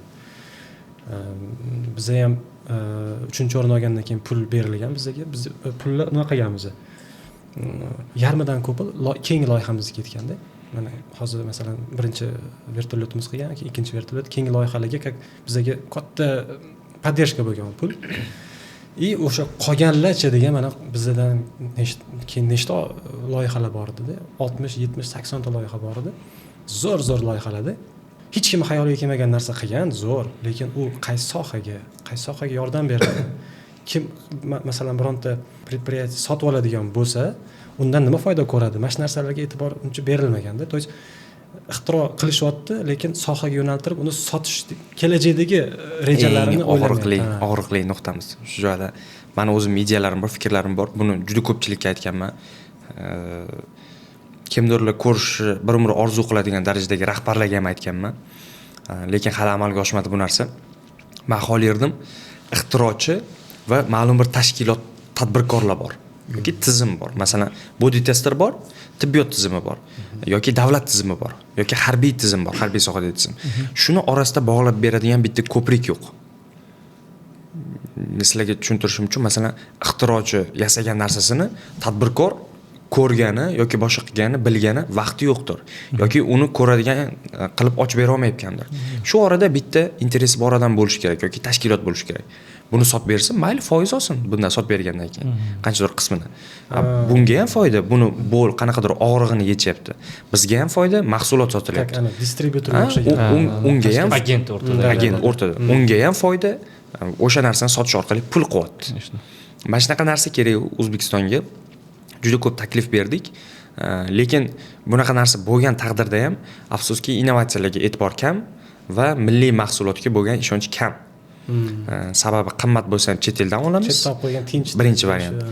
Ikkinchisi chet eldan olib kelsa atkat boshqa narsalari bor. Men aytaveraman ochiqchasiga. Oldin ham bojlari bor va olib keladigan odamlarning interesi bor undan. Chet elliklar bilan to'g'ridan, chunki katta ob'em olib keladi va katta foyda qoldirsa bo'ladi undan. Ikkinchisi boyagi tadbirkorlarda endi mana Xitoy texnologiyalari boshqalarini bilamiz. Bilsangiz bitta narsa yasaydigan stanoklar har bir yilda yangisiga almashtiriladi bilsangiz. Ana biz nimadir stanok olib kelsak, "Voy, yangi versiyasi chiqibdi" deb turib YouTube'da ko'rib qolamiz, bilasizmi? 3D printer sotib olsang, "Voy, yangisi chiqibdi birpasda" deymiz. Уже eskisini ular ishlatishmaydi sразу. Bizda narsa sotib olinsa, уже bu narsani 10 yil, 15 yillab ishlatishadi. Bir necha barobar o'zini oqlab, foydaga kirib, haligi stanok buzilib, zanglab ketgandan keyin yangisini o'ylashni bir reja qilishadi. Bu ham to'g'ri tushunish kerak, tadbirkorlarga qiyindir. Lekin shu paytda agar tadbirkorlarga ham yangi narsadan foydalangani uchun qanaqadir imtiyoz, innovatorlarga ham u narsani sotgani uchun yoki ishlab chiqarayotgani uchun qanaqadir imtiyoz berilsa, o'rtada bir ko'prik vazifasini haligilar bilan bog'lab turuvchi tizimni yaratgan bo'lamiz, qo'llab-quvvatlagan bo'lamiz. Masalan, deylik tadbirkor eski stanokdan foydalanyapti, bir kunga 100 kilovat energiya sarflaydi. Bor yangi stanok, u уже $200,000 turadi. Uni sotib olish nevigidni, lekin mana bu elektr energiyasini juda ko'p ishlatyapti. Yangi stanok уже 50 kilovat ishlatadi. Bu stanok sotib olish uchun qanaqadir imtiyozli kredit yoki elektr tokidan imtiyoz, sababi elektr toki muammo hozir. Mana shunaqa imtiyozlar berib, ularni qo'llab-quvvatlab turilsa, уже bu tizim tezda yangilanadi. Lekin ko'pchilikka bosh og'riq kerak emas. Masalan, shunaqa tashkilot bo'lgan taqdirda ham, masalan, siz oldingizga keldida, "Davay, Asadbek, mashina yasaylik, ko'paytiraylik, yana ham yaxshiroq ishlab chiqaraylik" deb aytgandan ko'ra, uni sizga taklif berib vaqtini ajratgandan ko'ra, o'sha Xitoydagi masalan qayerdadir tashkilot bilan gaplashib, tinchgina o'shani olib keladi, o'shani sotadi. Bosh og'riq kerak emas. Bu endi ko'p hollarda tadbirkorlar bizga aloqaga chiqishadi. Boya aytib o'tganimdek, biz hech kimdan yordam olmaymiz. Endi yordam so'rasak ham balkim berishmas, bilmadim. Hech kimdan yordam so'ramaymiz. Endi yordam berishadi qo'ldan kelgancha. Unaqa biz kutganda yordam emas endi. Tadbirkorlarning loyihalarini amalga oshirish orqali ham pul topamiz. Ya'ni nimadir loyihalar bilan bizga chiqishadi aloqaga, biz zakaz proyektlarini, kichkina proyektlarni ham qilib beramiz. Va ko'p hollarda hozirgi paytda stanoklar bo'yicha aloqaga chiqishyapti. Stanoklar bo'yicha bilim yetarli emas, mana bitta tanishim bor, unga berib yuboraman. U bilan совместный ba'zi bir payt qilgan paytlarimiz ham bo'lgan. Konveyerlar bo'yicha, nakleyka yopishtiradigan konveyer, bo'yaydigan konveyer, shtampovka qiladigan konveyer, mana shunaqa narsalar bo'yicha chiqishyapti. Ular aytishadi, Xitoyda shuncha ming dollar ekan, O'zbekistonda qanchaga yasolaymiz yoki olib kelishimizga shuncha payt ketyapti. Yoki bu narsadan biz уже 10 ta olmoqchimiz. Hozir bitta Xitoydan olamiz, 9 tasini sizlar qilib bera olasizlarmi? Qancha arzon tushadi va sizlarga ham pul bo'lsin degan. Ikki xil tadbirkor bor. Birinchisi o'zini foydasini o'ylab bizga aloqaga chiqyapti, lekin ikkinchisi man taniydigan chista tadbirkorlar bor. Ham o'zini foydasini o'ylaydi, lekin birinchi o'rinda bizga o'xshagan yoshlarni qo'llab-quvvatlashni o'ylaydi. Mana shunaqa tadbirkorlar bor, realni. Men juda hurmat qilaman unaqa insonlarni. Ba'zi bir paytda ular uchun yetarlicha e'tibor yoki yetarlicha loyihasiga fokus qarata olmayotganimdan o'zimda vijdonan qiynalib yuraman. Shunaqa qo'llab-quvvatlayapti-yu, lekin ular bilan kam anaqa qilyapman degan bo'ladi. Aytadi-yu, biznesmen bor, tadbirkor bor deydi. Menimcha, men o'ylashim bo'yicha biznesmen bilan aloqa qilsanglar nimadir bo'lsa kerak, chunki biznesmen tizimli yondashadi-da. O'sha mahsulotini sotishidan tortib har bitta mayda narsasigacha tizimli yondashadi. Tadbirkor masalan qo'pol aytganda, masalan bugunini o'ylasa, biznesmen ertasini o'ylaydi. Shunaqa tushunchadaman. Chunki tadbirkor bugun sotay, to есть оборотim bo'lsin, buni olishim kerak, masalan xomashyo olishim kerak, buni qilishim kerak. Biznesmen u kelajakni o'ylab, to есть nima qiladi? O'shaning uchun biznesmenlar bilan ishlayverish kerak. O'zi qanaqa ahvolda hozir umuman, masalan boshqa yuribsiz-ku shu sohaning ichida. Yoshlar bironta loyihasini olib chiqyapti ommaga va hokazo. Bironta joyda ko'rdingizmi ularni qanaqadir ishlashayotganini yoki o'sha loyihasi qayerdadir ishlayotganini? Endi og'riqli savol. Bu ham tayyorlanmagan shu joyda. Fakt sifatida qaraydigan bo'lsak, bunaqa loyihalar kam. Bor bir ikkita loyihalarni bilaman. O'rta leveldagi loyihalar yo'q-da. Shunaqa loyiha bor, слишком zo'r bo'lib ketgan. O'sha orzu kimdir uchun brend sifatida rivojlangan. Bor, endi sekin bozorga kirib kelayotgan o'rta toifadagi bunaqa kompaniyalar, bunaqa loyihalar yo'q. Ya'ni bu degani haligi zo'r odam balkim tanish bilish orqali rivojlangan. Bilmayman endi. Haligi kichkina rivojlanib kelayotgan odam shunchaki kerakli joyga, kerakli tomirga tusha olmayapti. Unaqa zo'r rivojlanmadi. Patkoja beradi. Ha, shunaqa bo'lyapti. Tushyapti, chiqarib yuborishyapti. Mana shunaqa bo'lyapti. Xususiy sektor bilan ishlash yaxshiroq qoldi hozir. Puli bor tadbirkorlar O'zbekistonda ham ko'p. Ustozlarimiz gap yo'q.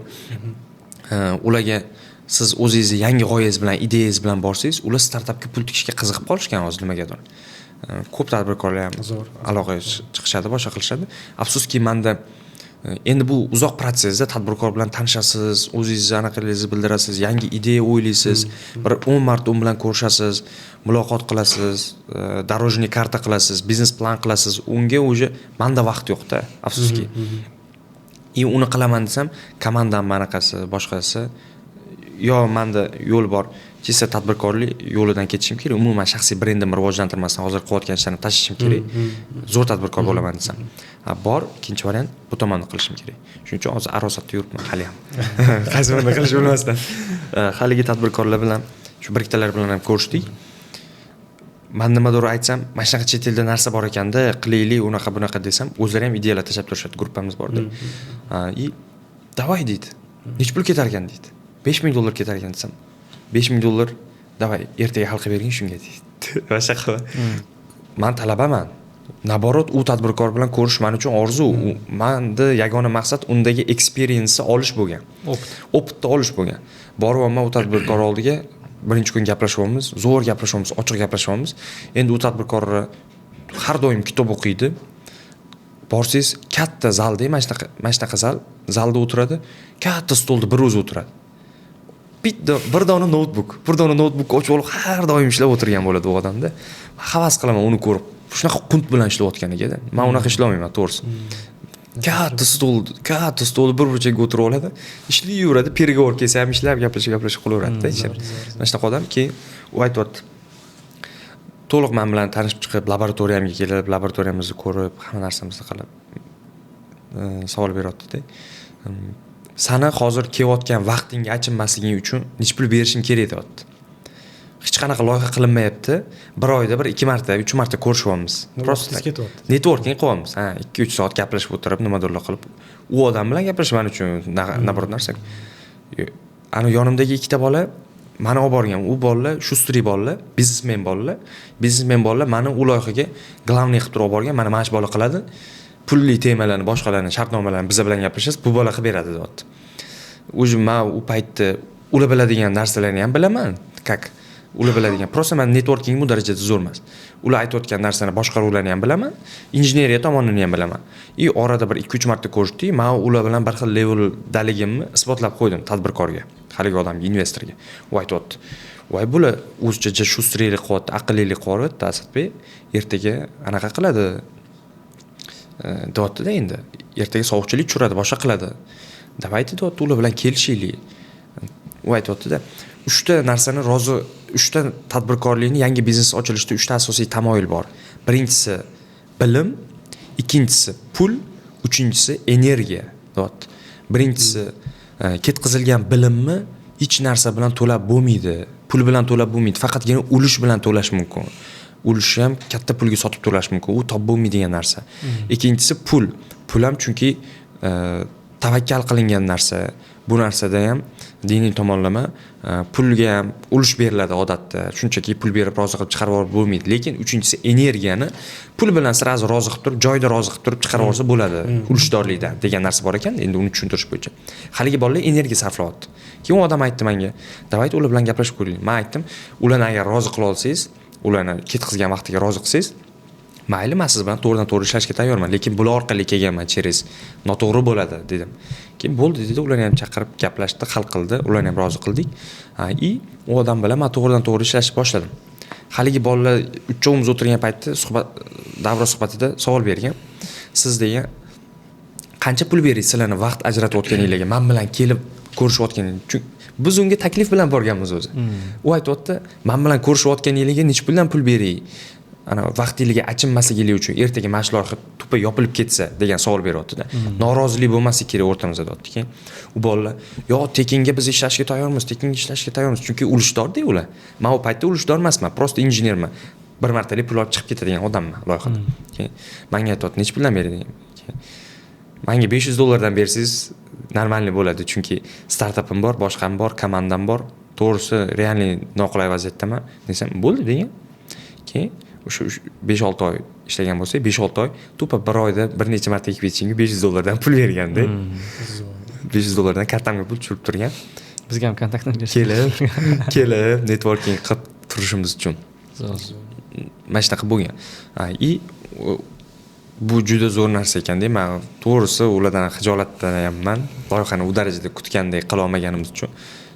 Shunchaki u odam bitta zo'r narsa aytganda-da, Asadbek degan hamma narsani 6 oylik surugi bor degan. Ana muloqotni ham, do'stonalikni ham, biznesni ham biz 6 oydan u yoqqa o'tib ketsak, bir narsaga erishib olmasak, bir narsani bundoq produktni qo'ya olmasak, o'sha bu narsa yopilib ketadi. Men javob beraman. Men necha marta bunaqa experience bo'lganman deyapti-da. Bu rostmikin, yolg'onmikin deb yurdik. Bir 5 oydan o'tdi. Hali bitta produkt tayyor bo'lmadi. O'zi bizda interes qolmadi. Menda ham, ularda ham, boshqada ham kursi yaqinmiz, juda suhbat qilamiz, soatlab suhbat qilamiz. Hech qachon zerikmaymiz ular bilan. Soatlab suhbat qilamiz-da, lekin haligi produktga to'xtalish yo'q umuman. Boyagi mahsulotga $5-6 ming rasxod qilingan unga, lekin to'xtalish yo'q umuman. Ya'ni men tushunib yetdim, liboy narsani ustov izlanish qilinsam, bir narsa chiqmasa, produkt chiqmasa, 6 oydan keyin o'sha u narsada interes yo'q bo'lib ketar ekan. Universitetga kirdi Asadbek, oradan 4 yil o'tdi-da. Networking zo'r, loyihalar, anaqalar va tanlovlarda nomer 1 yulduzlik. Endi 4 yildan keyin 2024-yilga o'taylik. Asadbek uchun juda omadli yil bo'ldi desa, Kecham aytishdi, o'shanda aytasiz. Yig'ilishda aytishdi. Anaqa Akbarxon aka sanab beryaptilar. Asadbek bir kunda prezident bilan ko'rishdi, bir kunda ota-onasini prezidentga tanishtirdi, bir kunda innovatsion g'oyalar yetakchisi oldi. Qani qaysi biringlar davay deb qo'yganlar. 2024 kelaylik. 2024 dan. Nimalar bo'lib ketdi hayotingizda endi? 2024 eng omadli va eng risk va depressiyaga boy yil bo'ldi. Chunki 2024 da bilasizlar, katta rezultatlar uchun katta rasxod va katta anaqalar, risklar bor-da, katta yurak kerak. Endi menda ham shunaqa pulkam bo'ldi, qarz oldim, boshqa qildim, kredit oldim, nimadirlar qilib turib amalladim. Tем более men bu uchrashuv davomida kunlab, tunlab uxlamaysiz-ku endi. Shunaqa bo'ladi. Juda qiynaldim. Shunda qaradim shekilli menimcha. Shu 2024 boshida xuddi siz olganingizdek men yil talabasini oldim. Yil talabasi ham juda ham qiziqarli bo'lgan. Tabriklaymiz. Rahmat. Ikkita yil talabasi o'tiribdi. O'zim ham bunaqa narsa-da, men sizlarga tushuntirib beraman. O'sha 2024 yil talabasini tushuntirib beraman.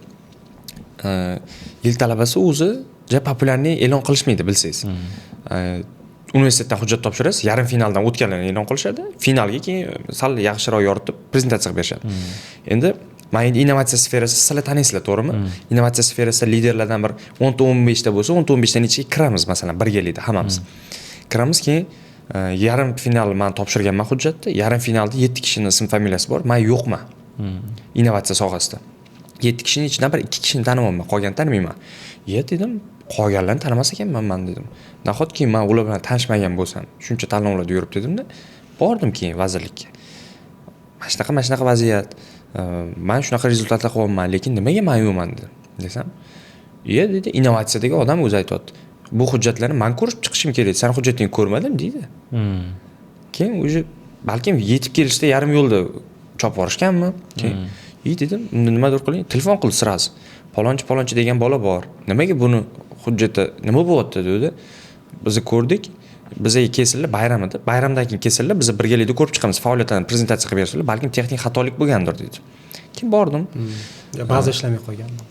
Endi bilasiz o'zingiz. Borsam, biz hujjatlaringizni ko'rib chiqdik. Bir ball yetmay qolgan ekan bor yo'g'i finalga o'tishingizga. Bir ball yetmay qolibdi. Keyin bir ball qo'shamiz, bo'ldi, siz finalga o'tasiz deydi. Lekin eng qizig'i yarim final e'lon qilib bo'lingan. 2 hafta bo'lgan. O'sha bir ball qo'shsa, men endi balkim tarixda birinchisi bo'lardir, 8-odam bo'laman. Faqat 7 odam olinadi-ku, ya'ni finalga. 8-odam bo'lib qo'shildim, universitetimga xat chiqarishdi. Ular endi tushuntirish xati nimadir yozamiz, biz sizni qo'shganimiz uchun deyishdi. Keyin finalda haligi raqobatchilarim biladi-ku, men 7 odam keladi faqat deb o'ylaydi. Men 8-odam bo'lib kelib o'tiribman finalda. Keyin panika boshlandi u yog'i. Nimaga bu bola qo'shildi? Tankasi bormi, boshqasi bormi? Men hech kimim yo'q. Prosta men jalba qildim. Bizda xatolik o'tibdi deb turib qo'shishdi. Men keyin mana sallaga dedimda, realniy loyihalarim bilan bordim, komandam bilan bordim, kataloglarim bilan bordim. Bizda shunaqa zo'r loyihalar bor, mana dedim. O'sha hamma kelgan hakamlar birinchi bo'lib hali tanlov boshlanmagan loyihalarim bilan tanishib, kataloglar bilan tanishib kirib ketyapti-da. O'sha hamma tushundi kim qanaqaligini u yerda levelda. Keyin tushundida bir pastda yozdi chizdi bo'lib ketibdi. Bu bola qatdan topshirdi, bunaqa. Yozishibdi-da, endi yozmoqchi bo'lishgan yozishgan. Menga aytishyapti bir ikkita rahbarlar, shikoyat bo'lsa ustingda, nimaga qanaqa qilib qo'shilding sen deyapti ular. Sen tanish-bilish qildingmi? Qanaqa qo'shilding? Yo'q, men mana shunaqa shikoyat qildim. Ha, yaxshi deydi, unda o'zing bilasan, qatnashaver deydi. Prezentatsiya qildim, prezentatsiyani yorib tashladim, konkretniy. Keyin haligi yozganlar o'sha qaytib bu narsa bo'yicha murojaat qilishmadi. Tinchlik bilan tugatdi, o'zi tushunishdi qanaqaligini. Keyin shu finalda birinchi o'rinni oldik. Qolganlar anaqa bo'lishdi. Umuman mana shunaqa yutuqlar bo'ladi, qayerdadir g'olib bo'lasiz-da. Zo'rdan zo'r chiqadi baribir. Zo'rdan zo'r chiqadi, to'ppa-to'g'ri.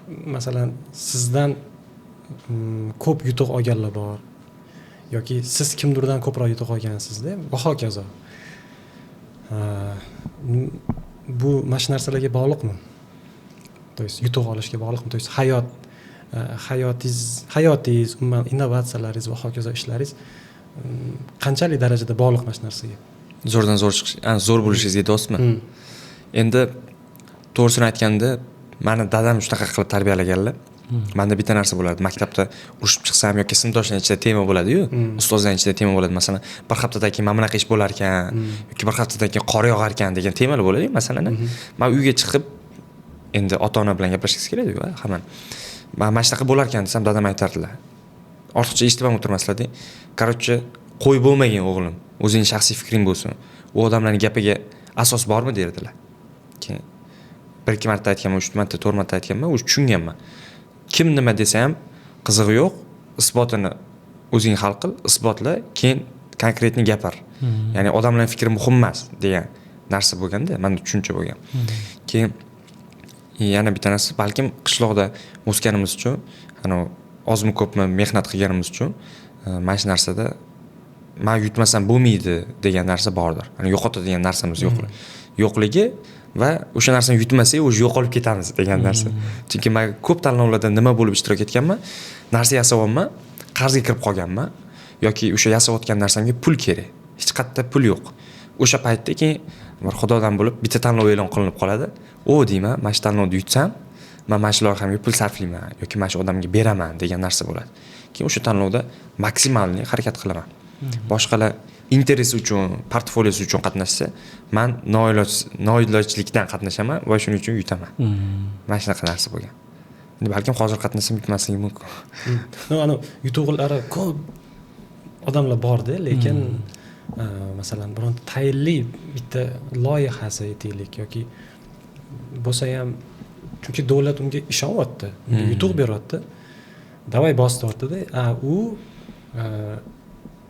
real hayotga olib kirmayapti o'sha qilayotgan ishlarini, faqat bor maqsadi mana shu yutuq, tanlov, mana shunaqa bo'lib qolgan. Deb bu narsa aytmoqchiman, shu hozir tushuntirib bera olmadim. Tushundik. Bu qanchalik to'g'ri demoqchisizda? Aslida olganda o'zi odamda missiya bor-ku, to'g'rimi? Missiya bo'lmasa odamlar birlasha olmaydi. Boyaga sizlar aytayotgan odamlarni ko'pini taniyman men. Ko'p odamlar bor, unaqa odamlar. Faqat o'zi uchun ishlaydi, tanlovda yutadi, bir necha yildan keyin bo'ldi. Portfoliosi bilan yaxshi ishga kirib oladi. O'zi kimdir qo'lida ishchi. Unaqa odamlarni komandasi ham bo'lmaydi, katta rezultati yoki nimadir produkti ham bo'lmaydi. Chunki missiya yo'qda konkretniy. Bizda hozir missiya komandamiz bilan innovatsion kelajakni biz bilan birga quring shiorimiz. Bunda uxlayotganimda ham kimdir uyg'otib nima missiyang desa, men shuni javob beraman-da. Sindirib olganmiz o'zimiz tanamizga. Har kuni jamoadoshlar bilan dasturxon ustida o'tirsak, duo qilayotganda ham mana shu narsani aytib duo qilamiz. O'zbekistonda jamiyatda ixtirochilar, texnoliderlar kim desa birinchi o'rinda biz ekanligiga kelaylik degan duolar bilan qilamizda. Chunki qon-qonimizga singib ketgan. Shuning uchun shunaqa ideyasi bor, shunaqa nimadir yo'qotishga tayyor bo'lgan odamlar qo'shilsa kerak deb o'ylayman komandamizga. Shuning uchun 24 soatlab ishlab o'tiraveramiz hali. Men saharlik qotganlarni ham ko'raman-da. Saharlik qilamiz deb. Sahar bizga o'xshaydi. Biz ham bilan saharlik qildik. Shunaqa. O'zi ana missiyalari to'g'ri kelsa, dunyoqarashi to'g'ri kelsa, o'z-o'zidan qo'shilib qoladi. To'g'ri kelmasa, u noiloj majbur ketadi baribir. Xuddi shunaqa. 2024 etmoqchimisiz? Mart oyida. Ulab keting endi. Bu yog'ini ulab ketay. Yil talabasini oldingiz, keyin nima bo'ldi? Keyin ozginadan keyin innovatsion g'oyalar yetakchisini olishim bo'yicha bir taxminiy fikrlar bo'ldi. Harakatlar bo'ldi. Qaradim, Viber men turibman, endi aytishyapti, topshira olasan deyishyapti. Keyin topshirdim. Qarasam olmayman. Bir 2 hafta oldin hal aniq bo'lyapti-da, olishi e'lon qilinadi-yu, hammaga mana sanada kelasiz Toshkent shahriga degan, chunki viloyatlararo olishadi. Keyin men aytdim uydagilarimga, uydagilar telefon qilib, mana shunaqa menga berishar ekan dedimda, kelinglar dedim, birgalikda taqdirlash marosimi bo'ladi, vazir o'zlari beradilar dedim. Keyin uydagilar xursand bo'lishdi, hammalari kelishmoqchi bo'lishdi. Oyim, dadam, akam, kenayim, kichkina jiyanim birgalikda taqdirlash marosimida ishtirok etdim. Keyin oradan ozgina o'tgandan keyin Zoom bo'lib qoldi.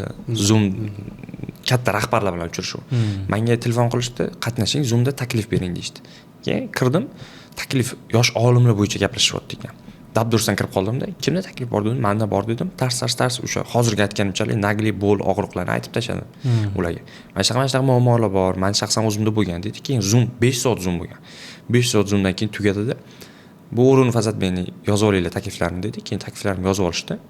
Takliflarimni inobatga olishdi. Keyin shu iminni innovatsion g'oyalar yetakchisi ham Mart o'g'lon ham ikkovi bir kunda beriladigan bo'lib qoldi. Men endi bu yerda innovatsion g'oyalar yetakchisini olish uchun ota-onam chaqirganman. Ota-onam bilishadi, innovatsion g'oyalar uchun kelishyapti. Lekin bu yerda katta mukofot turibdi, uni aytmayapman hech kimga. Yutilmaganlar ham biladi, yutilmaganini. Yutmaganini.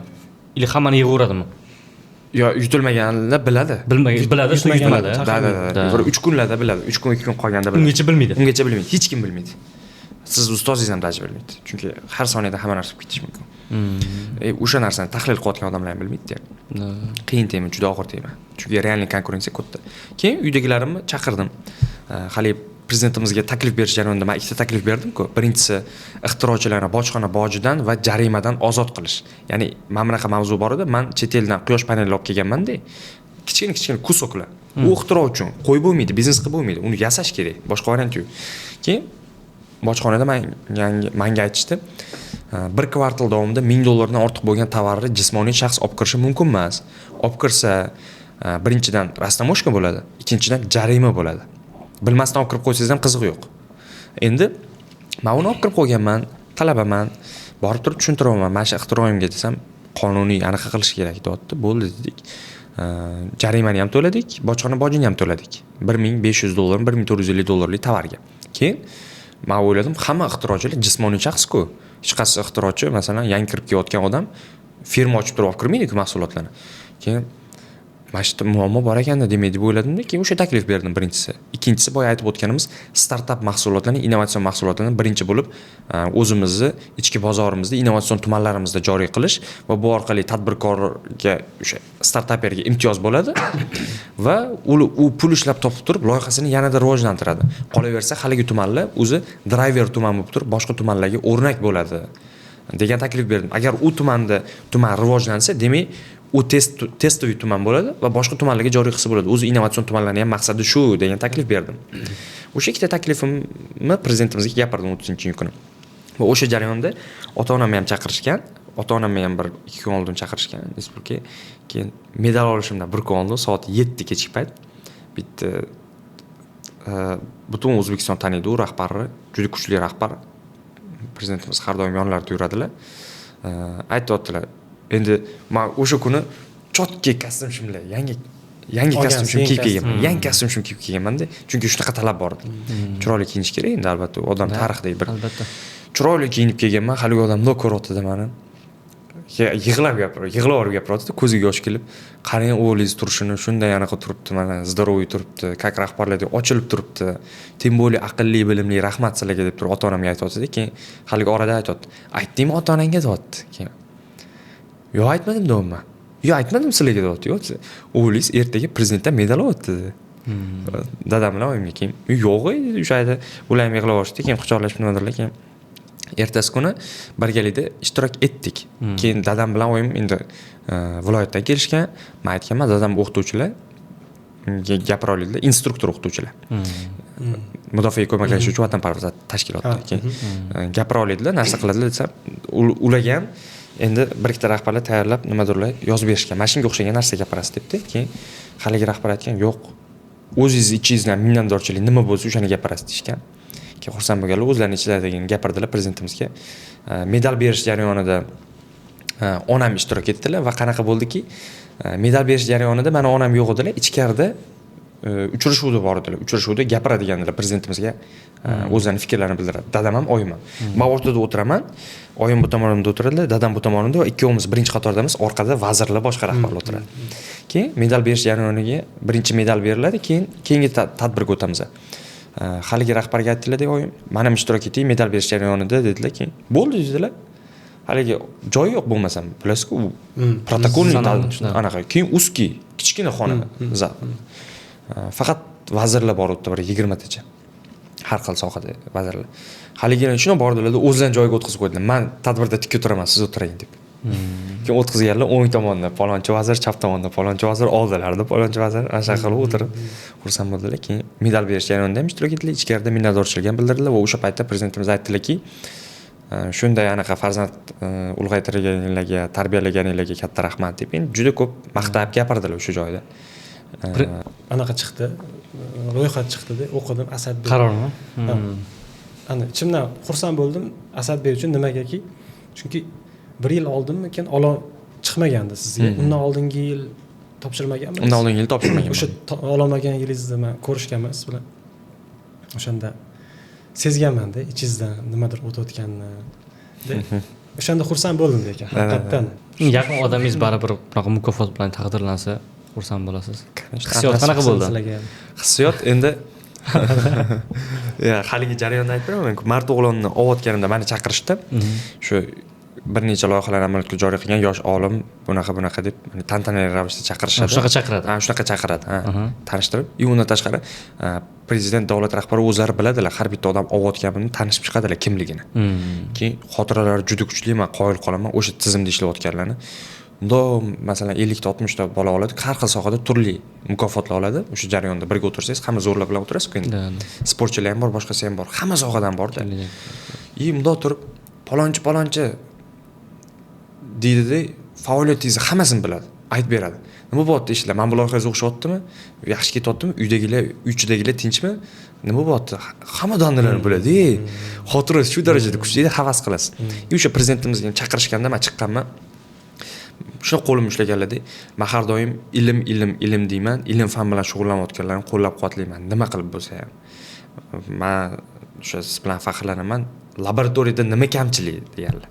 Medal beryaptilar bo'lmasa, medal berishda muloqot bo'lyapti. Uski kuruk hamma jim turibdi, qarsiga tingan, nima deb gaplashyapti, hamma eshityapti. Nima kamchilik deyaptilar. Yo hurmatli prezident, hammasi joyida deyman. Kamchilik bor, bilaman, ayt deyaptilar. Qo'limdan shu. Ayting hozir, nima kamchilik bor? Yo hammasi chotki, zo'r. Hozir zo'r ishlayapmiz, hammasi yaxshi desam, bo'ldi, unda xursandman. Faqat bosing oldinga, men siz ortingizdaman deganlar, keyin xursand bo'lganmiz. Sal hayajon bosilgan, keyingi tadbirda chiqib turib shu gapirib boshqa qilib o'zimizni faoliyatimizni, Bafurcha komandamiz faoliyatini, qilgan loyihalarimizni, erishgan yutuqlarimizni, xalqaro darajadagi yutuqlarimizni bir tanishtirib qisqacha speech qilib berganman. 4,5 minutni 5 minut gapirganman prezidentimizga.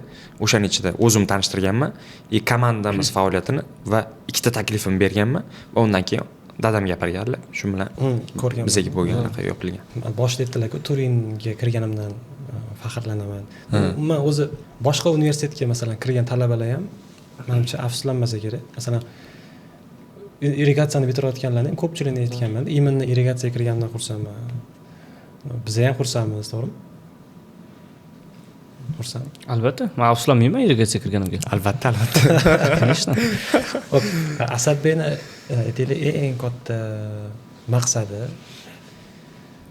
и orzusi. То есть maqsadingiz qilishingiz kerak, orzungiz qanaqa bo'lishini xohlaysiz? Avvalo maqsadim boyaga aytib o'tganim. Hozir men ko'proq ixtiro qilishdan ko'ra ixtirochilarga sharoit yaratishga qiziqyapman. Endi qo'limdan kelgancha albatta. Ularni endi qaniydi menda imkon bo'lsa, ularni har tomonlama qo'llab-quvvatlasam, kuchli startaper bo'lsam-da, ham tadbirkor, ham startaper bo'lsam, o'zimda imkon bo'lsa-da, davlat yordamisiz ularni qo'llab-quvvatlasam, ularga imkoniyatlar bersam, ularni o'zim komandamga olsam, kuchli startaplar chiqishiga yordam bersam. Birinchi maqsadim shu. Va qolaversa, o'zimni shaxsiy brendim qilib turib, kuchli kompaniyani qurish, ixtirolar qiladigan bitta sohada bo'lishi mumkin, balkim turli sohalarda bo'lishi mumkin. Ya'ni wow deydigan. Bittada o'sha sohada masalan dronlar deydim, dronlar. Turkiyada kim dron deganda kim esga tushadi O'rta Osiyo mamlakatlarida? Seljuk Bayraktar, Baykar kompaniyasi. Shunga o'xshagan qaysi sohada bitta kompaniyani qilish, balkim bir nechadir, xudo xolasa yaxshi niyat. Bayraktar deganingizga Teknofestda topshirdinglar, Teknofest. Topshirdik. Teknofestda xabaringiz bor, har yil ishtirok etamiz. 2022-yil birinchi rasmiy delegatsiya pavilyon ochganda o'zimiz loyihalarimiz bilan ishtirok etganmiz, Fresh Energy bilan bir hafta davomida va eng katta experience shu yerda bo'lgan. Kelgan sayyohlarga boshqalarga taqdimot qilib, memorandumlar qilib, boshqalar qilib, wow, bu effekt bo'lgan va dunyodagi eng katta hozir ko'rgazma aviatsiya musobaqalardan bittasi, aviatsiya astronavtika innovatsiyalar bo'yicha. 2023 ham ishtirok etdik. Delegatsiya bilan faqat kuzatuvchi sifatida. Endi 2024 ishtirok eta olmadik va lekin musobaqada boshqa MEP International Robotics Competition'da Turkiyada ishtirok etdik, yagona finalchi jamoa sifatida. Finalga chiqib, finalda ishtirok etdik va shunaqa feedback bo'ldiki, bizning loyihamiz shu darajada zo'rki, ular o'rin berishmadi. Shunaqa deb. Ular chaqirishdi hakamlar, hamma hakamlar bir 10 tacha hakam terilib turibdi. Bu yoqqa keling deb chaqiryapti. Ki bordim. Asadbek, zo'r loyihangiz, lekin biz sizga o'rin bera olmaymiz dedi. Nimaga unaqa deyapsizlar desam, men bu yerda loyihalarni ko'ryapsam-da, boshqa mamlakatlardan loyihalar kelgan. Keyin ko'raman desam, bu yerdagilarga hozir biz siz ketkizgan pulni bersak ham bunaqa loyiha yasab bera olmaydi. Короче, iloji yo'q. Bu yerdagilar level unaqa emas. Agar sizga hozir biz pul bersak, bularni sindirib qo'ygan bo'lamiz.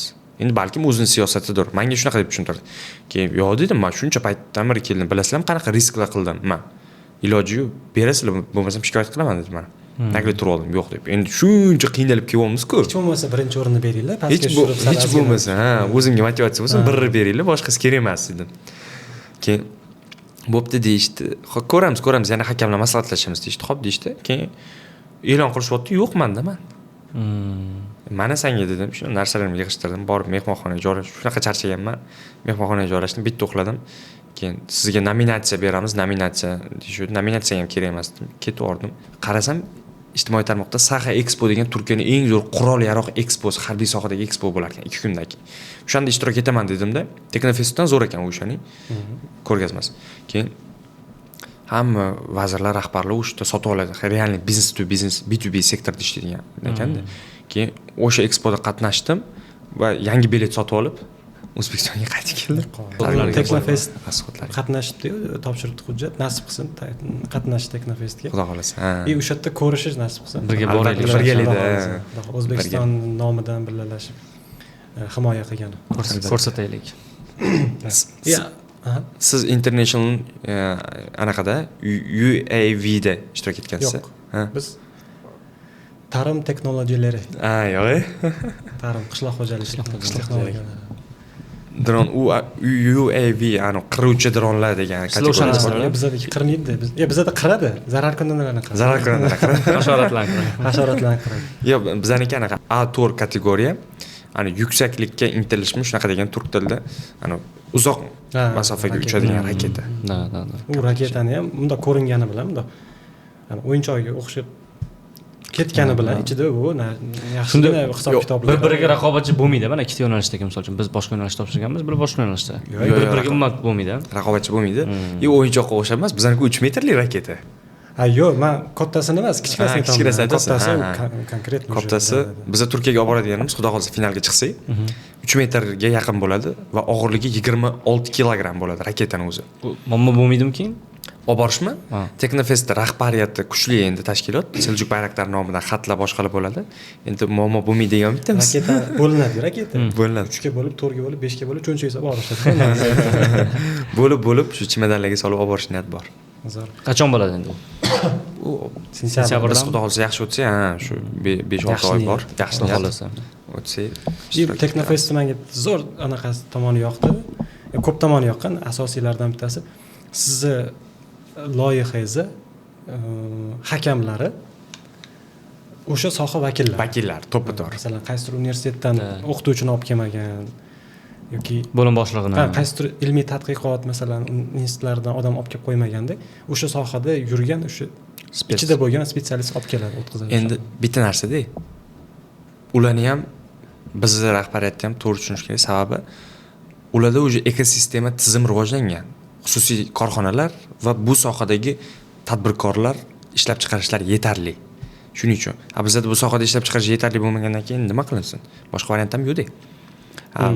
Ularda to'g'ri. Yo'q, men yomon demoqchi emasman, yaxshi. Yo'q, men ham yaxshi demaman, tushuntirib beraman. Raketsandan konkretniy bizning yo'nalishda hakamlar bor, chunki Raketsan 35 yillik tajribaga ega bo'lgan kompaniya. Raketalar ishlab chiqarish bo'yicha. Endi dronlar bo'yicha Bayraktar yoki boshqa sababi Bayraktarlar o'sha bor, ularda minglab ishchilar ishlaydi. Shuni singari-da. Shunaqa. Konkretni. Orzu qolib ketdi. O'sha orzu. Boya maqsad bilan orzu. Endi maqsad dedingiz, orzu. Bo'lishni xohlardingiz masalan. To'g'risini aytganda, men juda ham bir narsada qiynalaman. Har doim o'zim bilan o'zim kurashib kelaman. Ruhiyat, bilim, vijdon va oila o'rtasida kurashaman-da. Men oila parvar emasman, lekin ota-onam va yaqinlarimga ko'proq fokus qaratishni xohlayman. Bor bitta variant boyaga orzularga yetish bo'yicha, boyaga maqsadlarga erishish bo'yicha. Siyosatda o'zimni karyeramni qilib, zo'r bo'lib, mana shu sohada siyosiy rahbar bo'lib, oilamga siyosiy rahbar bo'lib turib, yoshlik imkon yaratsam bo'lar balkim. Lekin oilamga e'tibor qarata olmaslikdan qo'rqaman. Ularni endi yosh katta bo'lsa, boshqa bo'lsa, ertaga vijdonan qiynalib, anaqa bo'lmasmikinman degan narsa bo'ladi.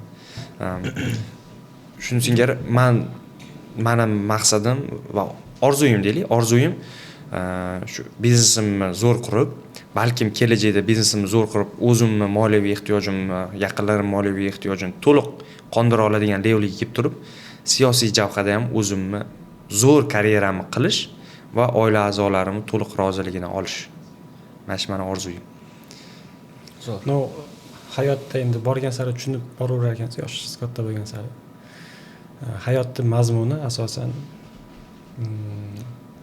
oila, yorqin xotira, yaxshi xotiralar. No, ishni ham joy qo'yib qo'yish kerak, u gap so'z yo'q unga. No, hayotning mazmuni borgan sari, masalan, farzand, ularni katta qilish, oila, ota-onaning roziligi, masalan, oila bilan sayohatlar qilish mazmunga aylanib borar ekan. Mana o'sha narsani xohlayman juda ham, lekin bu tomondagi ikkinchi tomon komandamiz, yangi o'sib kelayotgan yoshlar bizga savollar berganda, bizdan yordam so'raganda, shu tomonlama vijdonim qiynalib qoladi. Ana yaqinda ham bitta ixtirochi ukamizni ko'rib keldim-da, viloyatda. Ko'rib keldim. Samarqandda. Ko'rib keldim. O'shalar bilan ko'rishganimizda Ziyodulla aka mendan oldin ko'rishdilar. Katta zo'r ish qildilar. Men xursand bo'ldim va men bu narsani davomli qilmoqchiman. Imkonim boricha albatta. Va o'shandan keyin menga juda ko'p ixtirochilar yozdilar, yosh ixtirochilar. Aka, men mana shu tanlovda ishtirok etganman, men yutganman, men yuta olmaganman. Menda mana shunaqa imkoniyat yo'q, menda ota-onam bunaqa, sharoitim bunaqa. Iloji bo'lsa bu tomonlama yordam bering. Mana shunaqa juda ko'p yozdi. Istoriyalarda atmetka qilishdi, kommentarlarga yozishdi, lichkalarga yozishdi. Endi iloji boricha atvet qilganimga qildim. Qila olmaganlarim ming bor uzr. Bir imkon bo'lsa, xudo xolasa maksimal darajada qo'llab-quvvatlaymiz. Mana shu narsalar vijdonan qiynaydi. Hammaga bir xil sharoit, hammaga bir xil narsa bo'lmagan. Endi yaxshi niyat, xudo xolasa. Sekin-sekin zato boshlandi shu narsa yo'q edi-ku. Ha, albatta. Sekin-sekin. Bir yil oldin yo'q edi. O'sha kichkina bolachaga men ko'rdim, havas, prosmotrlar ko'rdingizmi? Mana bu meni ixtiroyim deb Instagramdami? Instagramga kirmaysiz. Million prosmotr. Dahshat. Million prosmotr. kichkina bolacha 7-sinf bola million ko'p. korobkadan motor chiklar yasab yo u masalan sizlar sifatli zo'r kontent olyapsizlar-yu, million prosmotr bormi sizlarda? Yo'qmi? Yo'q bizda. Yo'q, prosmotr tushunmayapti. Yo'q, mabodo. Endi sifatli zo'r kontent olyapsizlar, mana bunaqa mikrofonlar bilan, mana bunaqa kameralar bilan, lekin million prosmotr yo'q, sizlarda ham, bizda ham. Lekin u ukamizda oddiy eski telefonda chekka hududda jaydara oddiy kiyimlarda oddiy atmosferani olib beryapti, million prosmotr. O'zi men bundan tushundimki, odamlar soxtalikdan zerikkan. Soxtalikdan zerikkan. Shuning uchun ular oddiylikka xohlayapti. Chunki ijtimoiy tarmoqda hammamiz bilamiz-ku, hamma chiroyli kiyimda chiqadi, hamma galstuklar chiqadi, kimdir qo'shnisining mashinasini, o'rtog'ining mashinasini minib chiqadi. Shuning singari odamlar soxtalikdan zerikkan. Shuning uchun oddiylikka qarayapti fokusi. Men shu sohada ozgina bo'lsa ham natijaga erishgan bir tengdoshinglar, akalar sifatida, balkim o'rtog'inglar xohlardimki, qaysi soha bo'lishidan qat'iy nazar o'zinglar qiziqqan sohani ortidan borishni. Boya aytib o'tganimdek, inson o'zi qiziqqan soha, o'zini xobbisi bo'lsa, ya'ni o'zi ishlayotgan soha bu insonning xobbisi bo'lsa, hech qachon tinim bilmaydi, maksimal darajada resurslardan foydalanib, risk bilan harakat qila oladi. Chunki o'zini sohasidan zavq oladi. Va natijada bilamizki, butun dunyo bo'yicha qaysi soha bo'lishidan qat'iy nazar ko'p fokus qaratilgan bo'lsa, tinmasdan mehnat qilingan bo'lsa, borini berib harakat qilingan bo'lsa, o'sha soha rivojlanadi. O'sha soha taraqqiy etadi, o'sha soha bo'yicha eng zo'ri bo'lishi mumkin. Va tavsiya qilib qo'ygan bo'lardim. Bilamiz-ku, mana quruvchilik deymizmi, injenerlik deymizmi, mana bunaqa podkastmi yoki mediami, kitobxonlikmi, qizig'i yo'q. Eng bo'mag'ur soha bo'lsa ham zo'rlari bor baribir. Oddiy usta bo'lsa ham baribir murojaat qilamiz-ki, eng zo'riga talpinamiz. Chunki u borini bergan, o'sha sohasidan zavq oladi. Shuning uchun tavsiya qilardim, nima bo'lsa ham ota-onanglarni gapiga kirib zo'r sohani tanlamanglar, o'zingizlarning sohanglarni tanlanglar va maksimal darajada o'shanga fokus qaratinglar. Zavq olib, mazza qilib pul topinglar. Men Turkiyani mavzusiga juda ham hurmat qilaman. Ularda bitta tizim borki, men juda ko'p taklif berdim. G'oyadan prototipgacha nomli tanlov yoki fond tashkil qilish. Bizada O'zbekistonda. Lekin hali bu amalga oshmadi, lekin amalga oshirish niyatim bor. Amalga oshiraman ham, xudo xolasa. Bu nima bo'ladiki, butun respublikamiz bo'ylab boyaga tanlovlar bor. Mirzo-Ulug'bek, Technoways, boshqa bilasizlarmi? Mirzo-Ulug'bekka o'tgan yil qancha odam hujjat topshirgan? Taxmin qilib ko'rasizlarmi? Men topshirmadim, Nomanjon topshirgan, biladi. Taxmin qilib ko'ring. Bordir 15 ming, 20 mingta. Yo'q-da, bundan 5-6 baravar ko'p. Yo'q, Aha. 100 mingga yaqin odam topshirgan. Endi bu yil balkim 100 mingga yaqin bo'lishi mumkin, lekin u paytda sizlar topshirgan paytda adashmasam 40 mingta, 50 mingta talab anaqa topshirgan. G'oyasiga bor odamda. Hozir mana biz qatnashgan paytda tuman bosqichida bor yo'g'i 10 ta 15 ta odam tumandan chiqib kelardi. Tuman bosqichida ishtirok etardi. Hozir mana shogirdlarim ishtirok etishyapti. Tumanda 150 ta, 120 ta ishtirok etyapti. Eng chekka tumanlar. Bu уже реальный prezentatsiyasi bor bolalarda. Ya'ni nimaduri bor, уже ideyasi bor u bolalar. Unga o'xshagan ideyasini prezentatsiyaga keltira olmayotgan bolalar уже minglabdi. Men o'sha bolalarga g'oyadan prototipgacha nomli tanlov tashkil qilmoqchiman-da. Va ular bu tanlov yilda bir marta, 1-2 marta bo'lmaydi. U qabulga qarab bo'ladi. Masalan, 1000 ta bola topshirdimi, demak biz har hafta qilishimiz kerak. 10 mingta bola topshirdim, demak biz har 2 kunda qilishimiz kerak. Bu tanlov nima bo'ladiki, butun respublikadagi bolalarning prezentatsiyalarini yig'amiz va ularning prezentatsiyasini mutaxassislar, o'zimizga o'xshagan yosh injenerlar, sizlarga o'xshaganlar, bizga o'xshaganlar eshitadi. Va eng yaxshi g'oyalarni shunchaki biz spiskasini rahbariyatga beramizmi yoki o'zimiz hal qilamizmi, ularga eng minimal 5 baravardan 15 baravargacha minimalga pul berish kerak. G'oyasi uchun. Ya'ni g'oyasini prototipga keltirish uchun. Просто prezentatsiya uchun g'oya bor, mana senga pul. Pul, da. Faqat u ham normalniy bo'lsa, yaxshi yoritib bera olsa. Ularda kvota yo'q, kvota ham cheksiz bo'lishi kerak masalan. Yaxshi ideya ham berish kerak. Va ular loyihani kim bilan amalga oshiradi desa, komandalar bor. Sizlarda komanda bor, menda komanda bor, Ziyodulla akada komanda bor. Shunga o'xshagan komandasi borligi biriktirib qo'yish kerak. Birinchidan, komandaga yangi g'oya, yangi qon, yangi shijoat. Ikkinchidan, yangi loyiha birgalikda amalga oshiradi. Uchinchidan, haligi instrumentni boshqalar olsa, komandaga ham puls bo'ladi. Ya'ni kengayadi komanda.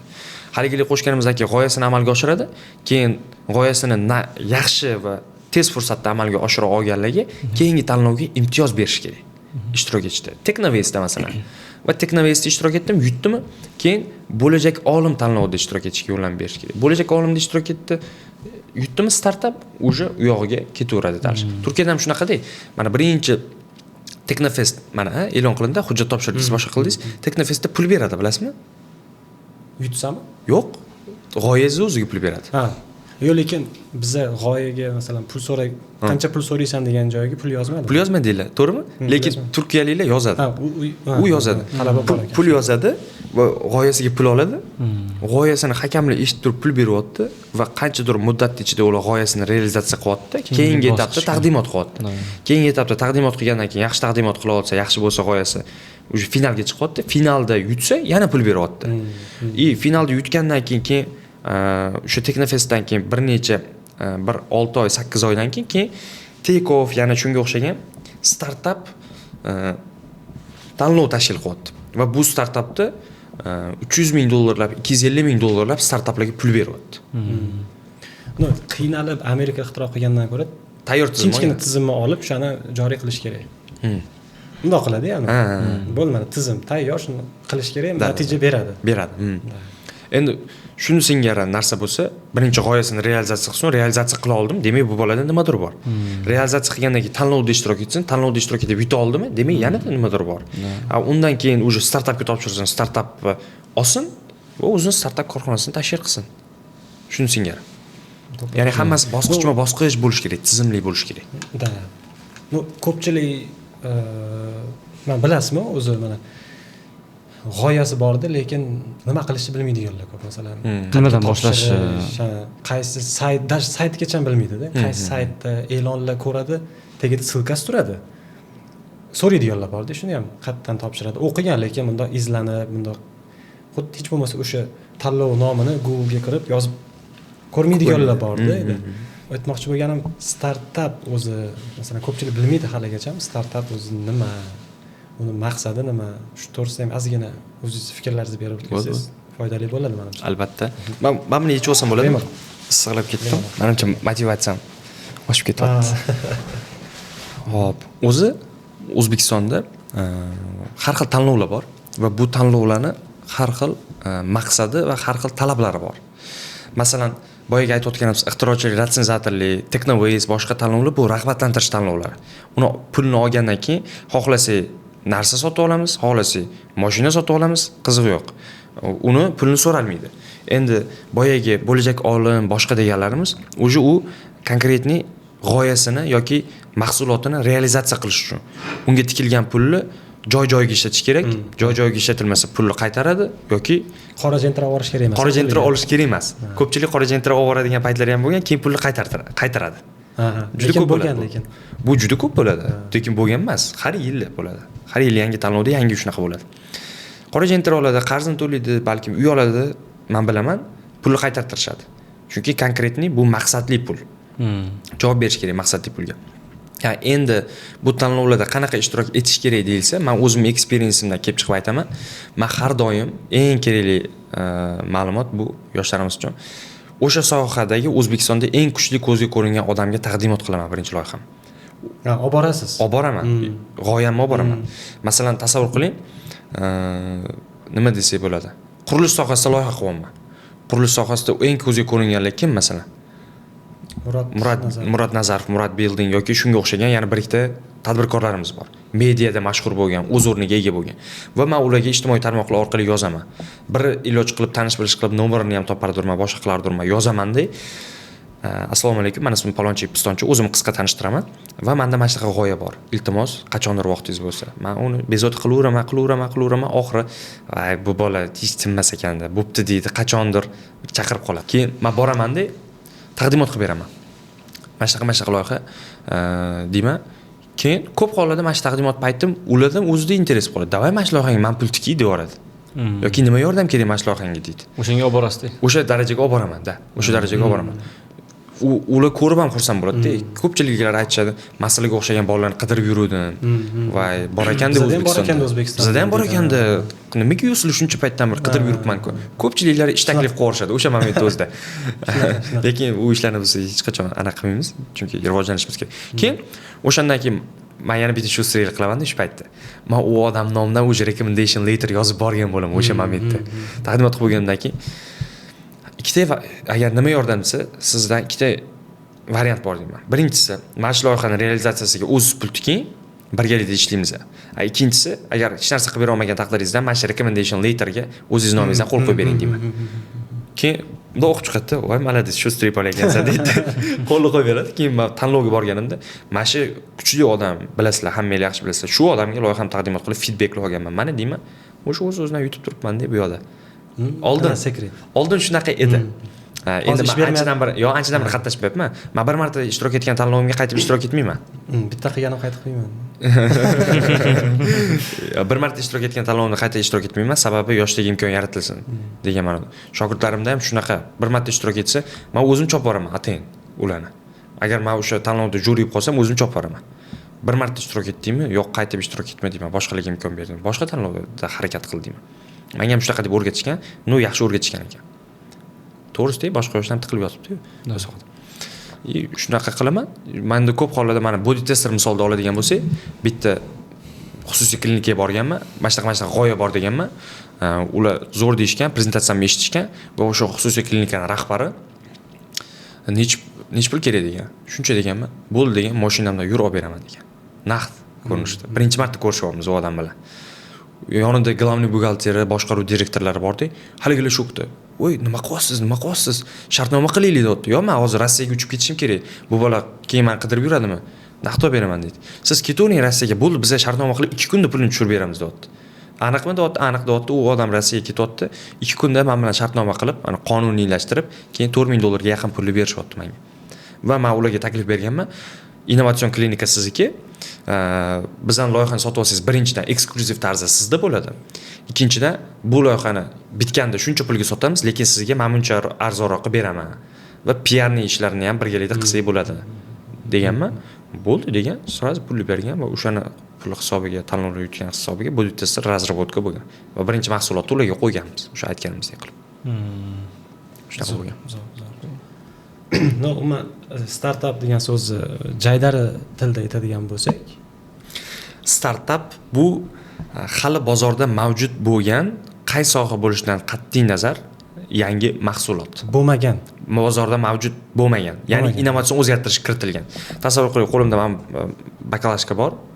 Buni men bunaqa ushlag'ichlik qilsak, уже bu startap. Ya'ni qaysidir og'riqqa yetish kerak. Mana buni men ushlayapman. Balkim bu qo'limdan sirg'anib tushib ketishi mumkindir. Endi mana shu joyda menda ideya tug'ildi deb, buni ushlag'ichlik qilaman. Men bunda ushlab turib bemalol ichaman. O'zi odamlarning muammosini yechadim, qanaqadir ma'noda yechadi va bu bozorga startap bo'ladi. Startapga ham men 2 xil turga bo'laman. Birinchisi mavjud muammodan kelib chiqib qilinadigan startap. Ikkinchisi kelajakda ko'p pul topish mumkin bo'lgan sohalarga bugun risk qilib kirilgan startap. Mavjud muammoga yechim qilish, masalan, endi qo'pol bo'lsa ham aytamiz, koronavirusni nazarda tutsak bo'ladi. COVID-19 da bilsangiz, hamma odamlar anaqa vafot etish boshladi va shu paytda farm kompaniyalar vaksina bilan kirib keldi bozorga. Qisqa muddatda o'rganib turib, yechim qilishdi va millionlab dollar pul topishdi. Ularga biznes tomonlama plus bo'ldi, bizga vaksinani olib turib sog'aydik. Mana shu tomonlama ular biznes qilishdi. Bu startap. Narigi startapga kelsak, kelajakda bo'lishi mumkin. Mana SpaceX, NASA, boshqa kompaniyalar kosmik sohadagi tadqiqotlardan katta pul topmaydi hozirgi momentda bilsangiz. Zarar. Raketalar portlab ketyapti, qulayapti, odamlar o'lyapti, boshqa bo'lyapti. Ulardan yagona maqsad kelajakdagi foyda. Kelajakda hozir odamlarning fikri bo'yicha men kecha ham bir joyda aytdim. Mutaxassislarning fikriga ko'ra, kosmik sohadagi tadqiqotlar va turizm 2030-yilga kelib $5 trillion oshar ekan. Qiymati, bozor qiymati. Shuning uchun hozirdan bilib, risk qilib, pul tikib, bankrotlik arafasida bo'lsa ham investorlarni jalb qilib, ular maksimal shu sohada lider bo'lishga harakat qilyapti. 2030-yilni kutib. Shunaqa 2 xil turga bo'laman men startap. Umuman o'zi sizga eng ko'p beriladigan savol o'zi qanaqa startap bo'yicha? Umuman masalan ko'p tadbirlarga borasiz, qatnashasiz. Menimcha rasmiy odam sifatida qatnashasiz. Rasmiy sifatida qatnashaman ko'p hollarda. nima qanaqa muammolar bor masalan sizga qanaqa savollar bilan ko'p murojaat qilishadi? Loyihani sotilmayotgani bilan murojaat qilishadi. Mani o'zimda ham shaxsan mana shu muammo bor. Hozir bizning tizimda nima muammoki, boyagi g'oyani rag'batlantirish bor, g'oyani realizatsiya qilishga pul bor va g'oyani startap sifatida korxona qilib ochishga ham pul bor. Lekin u yog'iga уже поддержка yo'q. Chet elda bozor yo'q. Bozor yo'q. Bozor yo'q. Sababi bozor yo'q innovatsion mahsulotlarga. Sabab ma'lum emasmi-ki, masalan, o'sha bozorni o'rganib keyin loyiha qilsa o'sha yechim bo'lmasmikin shu narsaga? Endi to'g'risini aytganda bu ham bitta fakt, lekin O'zbekistonda innovatsiya kam-ku. Hamma sohada bozor bor. Любой sohada bozor bor hozir O'zbekistonda. Lekin mahsulot sotuvi yo'q. Boyaga aytganimiz, birinchidan ishonch yo'q, ikkinchidan innovatsiyalarga ehtiyoj yo'q, imtiyoz kerak, boshqalar kerak. Shuning uchun bozorda u darajada anaqa shakllanmagan, bozor shakllanmagan. Agar bu sohada biz masalan 10 mingtalab ixtirochilarni, startaplarni qilsak, уже bozor shakllanadi. Ana ko'p joylarda yurasiz, jamoat joylarida, havas qiladi, hamma yosh havas qiladi. Tanka bo'ladi-yu. Kim o'zi tankangiz orqangizda kim turibdi? To'g'risini ayting endi. Yaxshi savol bo'ldi. Menga ham ko'p savollar berishadi mana shu bo'yicha. To'g'risini aytganda, men hech qanaqa tankam yo'q. Qishloqdan chiqqan oddiy bolaman. Faqatgina nima desa bo'ladi? Meni samimiyligim, ochiqligim boshqalarga yoqsa kerak. Mana bilsangiz, meni kanalim bor-ku, Innovator hayot, to'g'rimi? Innovator hayotida oddiy narsalarni tashiyman. Yumaloqchi videochalar, oddiy holatda, ortiqcha narsa qilinmagan, jarayonni, ovqatlanib o'tirganimiz, mushu boqayotganimni tashiyman mana shunaqa. Ba'zi bir odam buni noto'g'ri qabul qiladi, chunki kostyum shimlarda formal holatda intervyular berib nimadirlar qilib yuribman. Bu yerda men o'zim xohlayman samimiy, sodda bo'lishga va ochiq gapirishga hamma narsani. Chunki o'shanda hayot osonlashar ekanda, tushunib yetdim. Shuning uchun meni ham tankam yo'q. Biladigan odamlar, shu katta odamlar o'zlari aytishadi. O'zi ma'lum bir darajada ishlaganimdan keyin ular bu meni shogirdim deyshadi. O'zlaridan tashabbus bo'lib.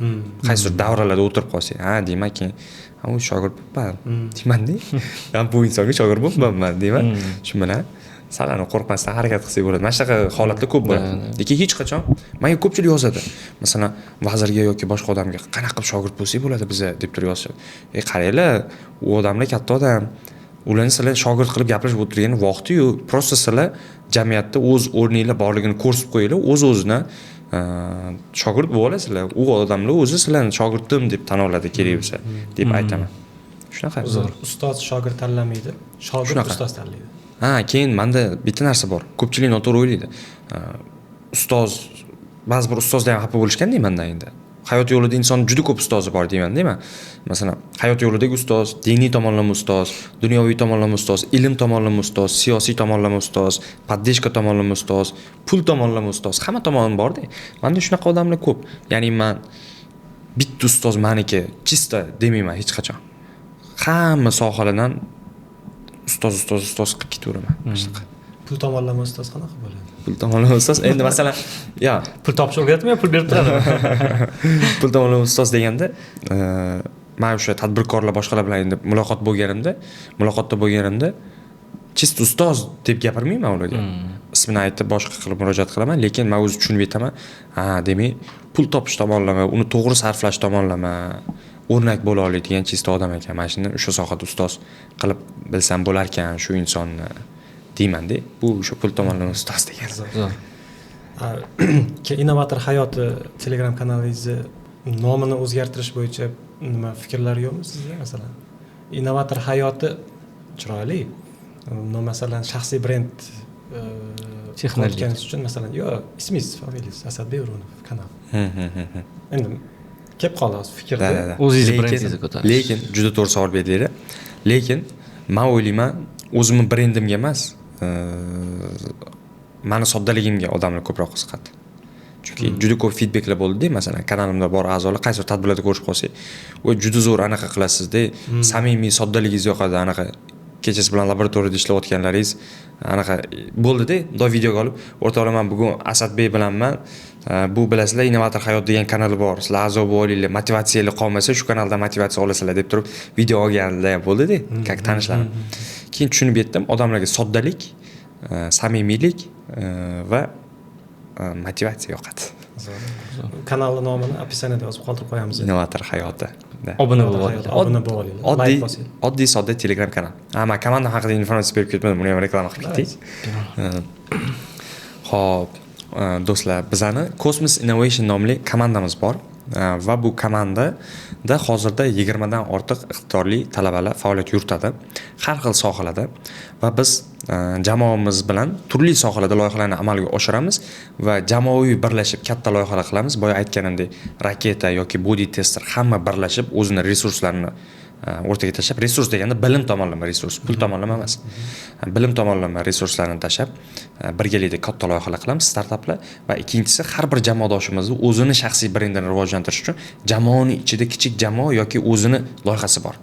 Ya'ni bizning injenerimizda mini tanki bor, boshqa shogirdimizda mini anaqasi bor, mini karasi bor, boshqa ko'p loyihalarimiz bor. Bu 10 dan ortiq.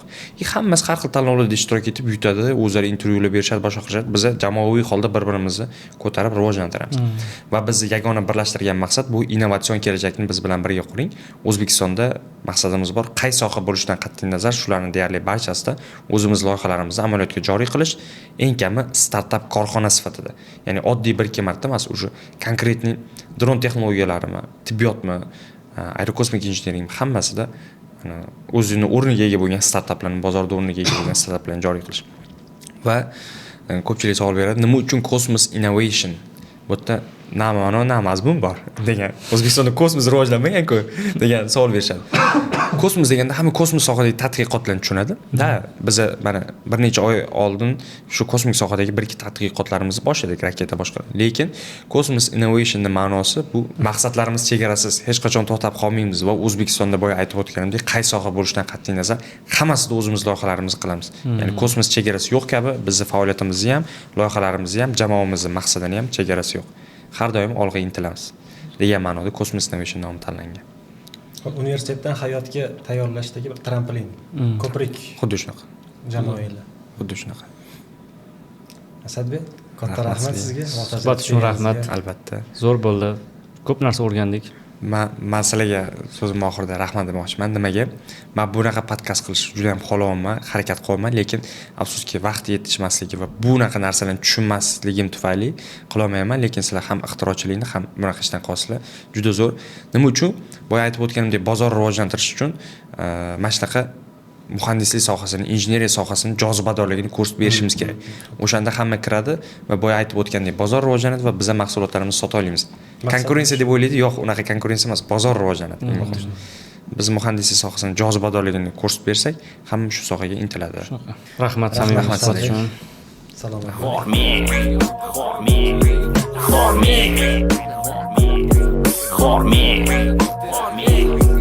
Hormi.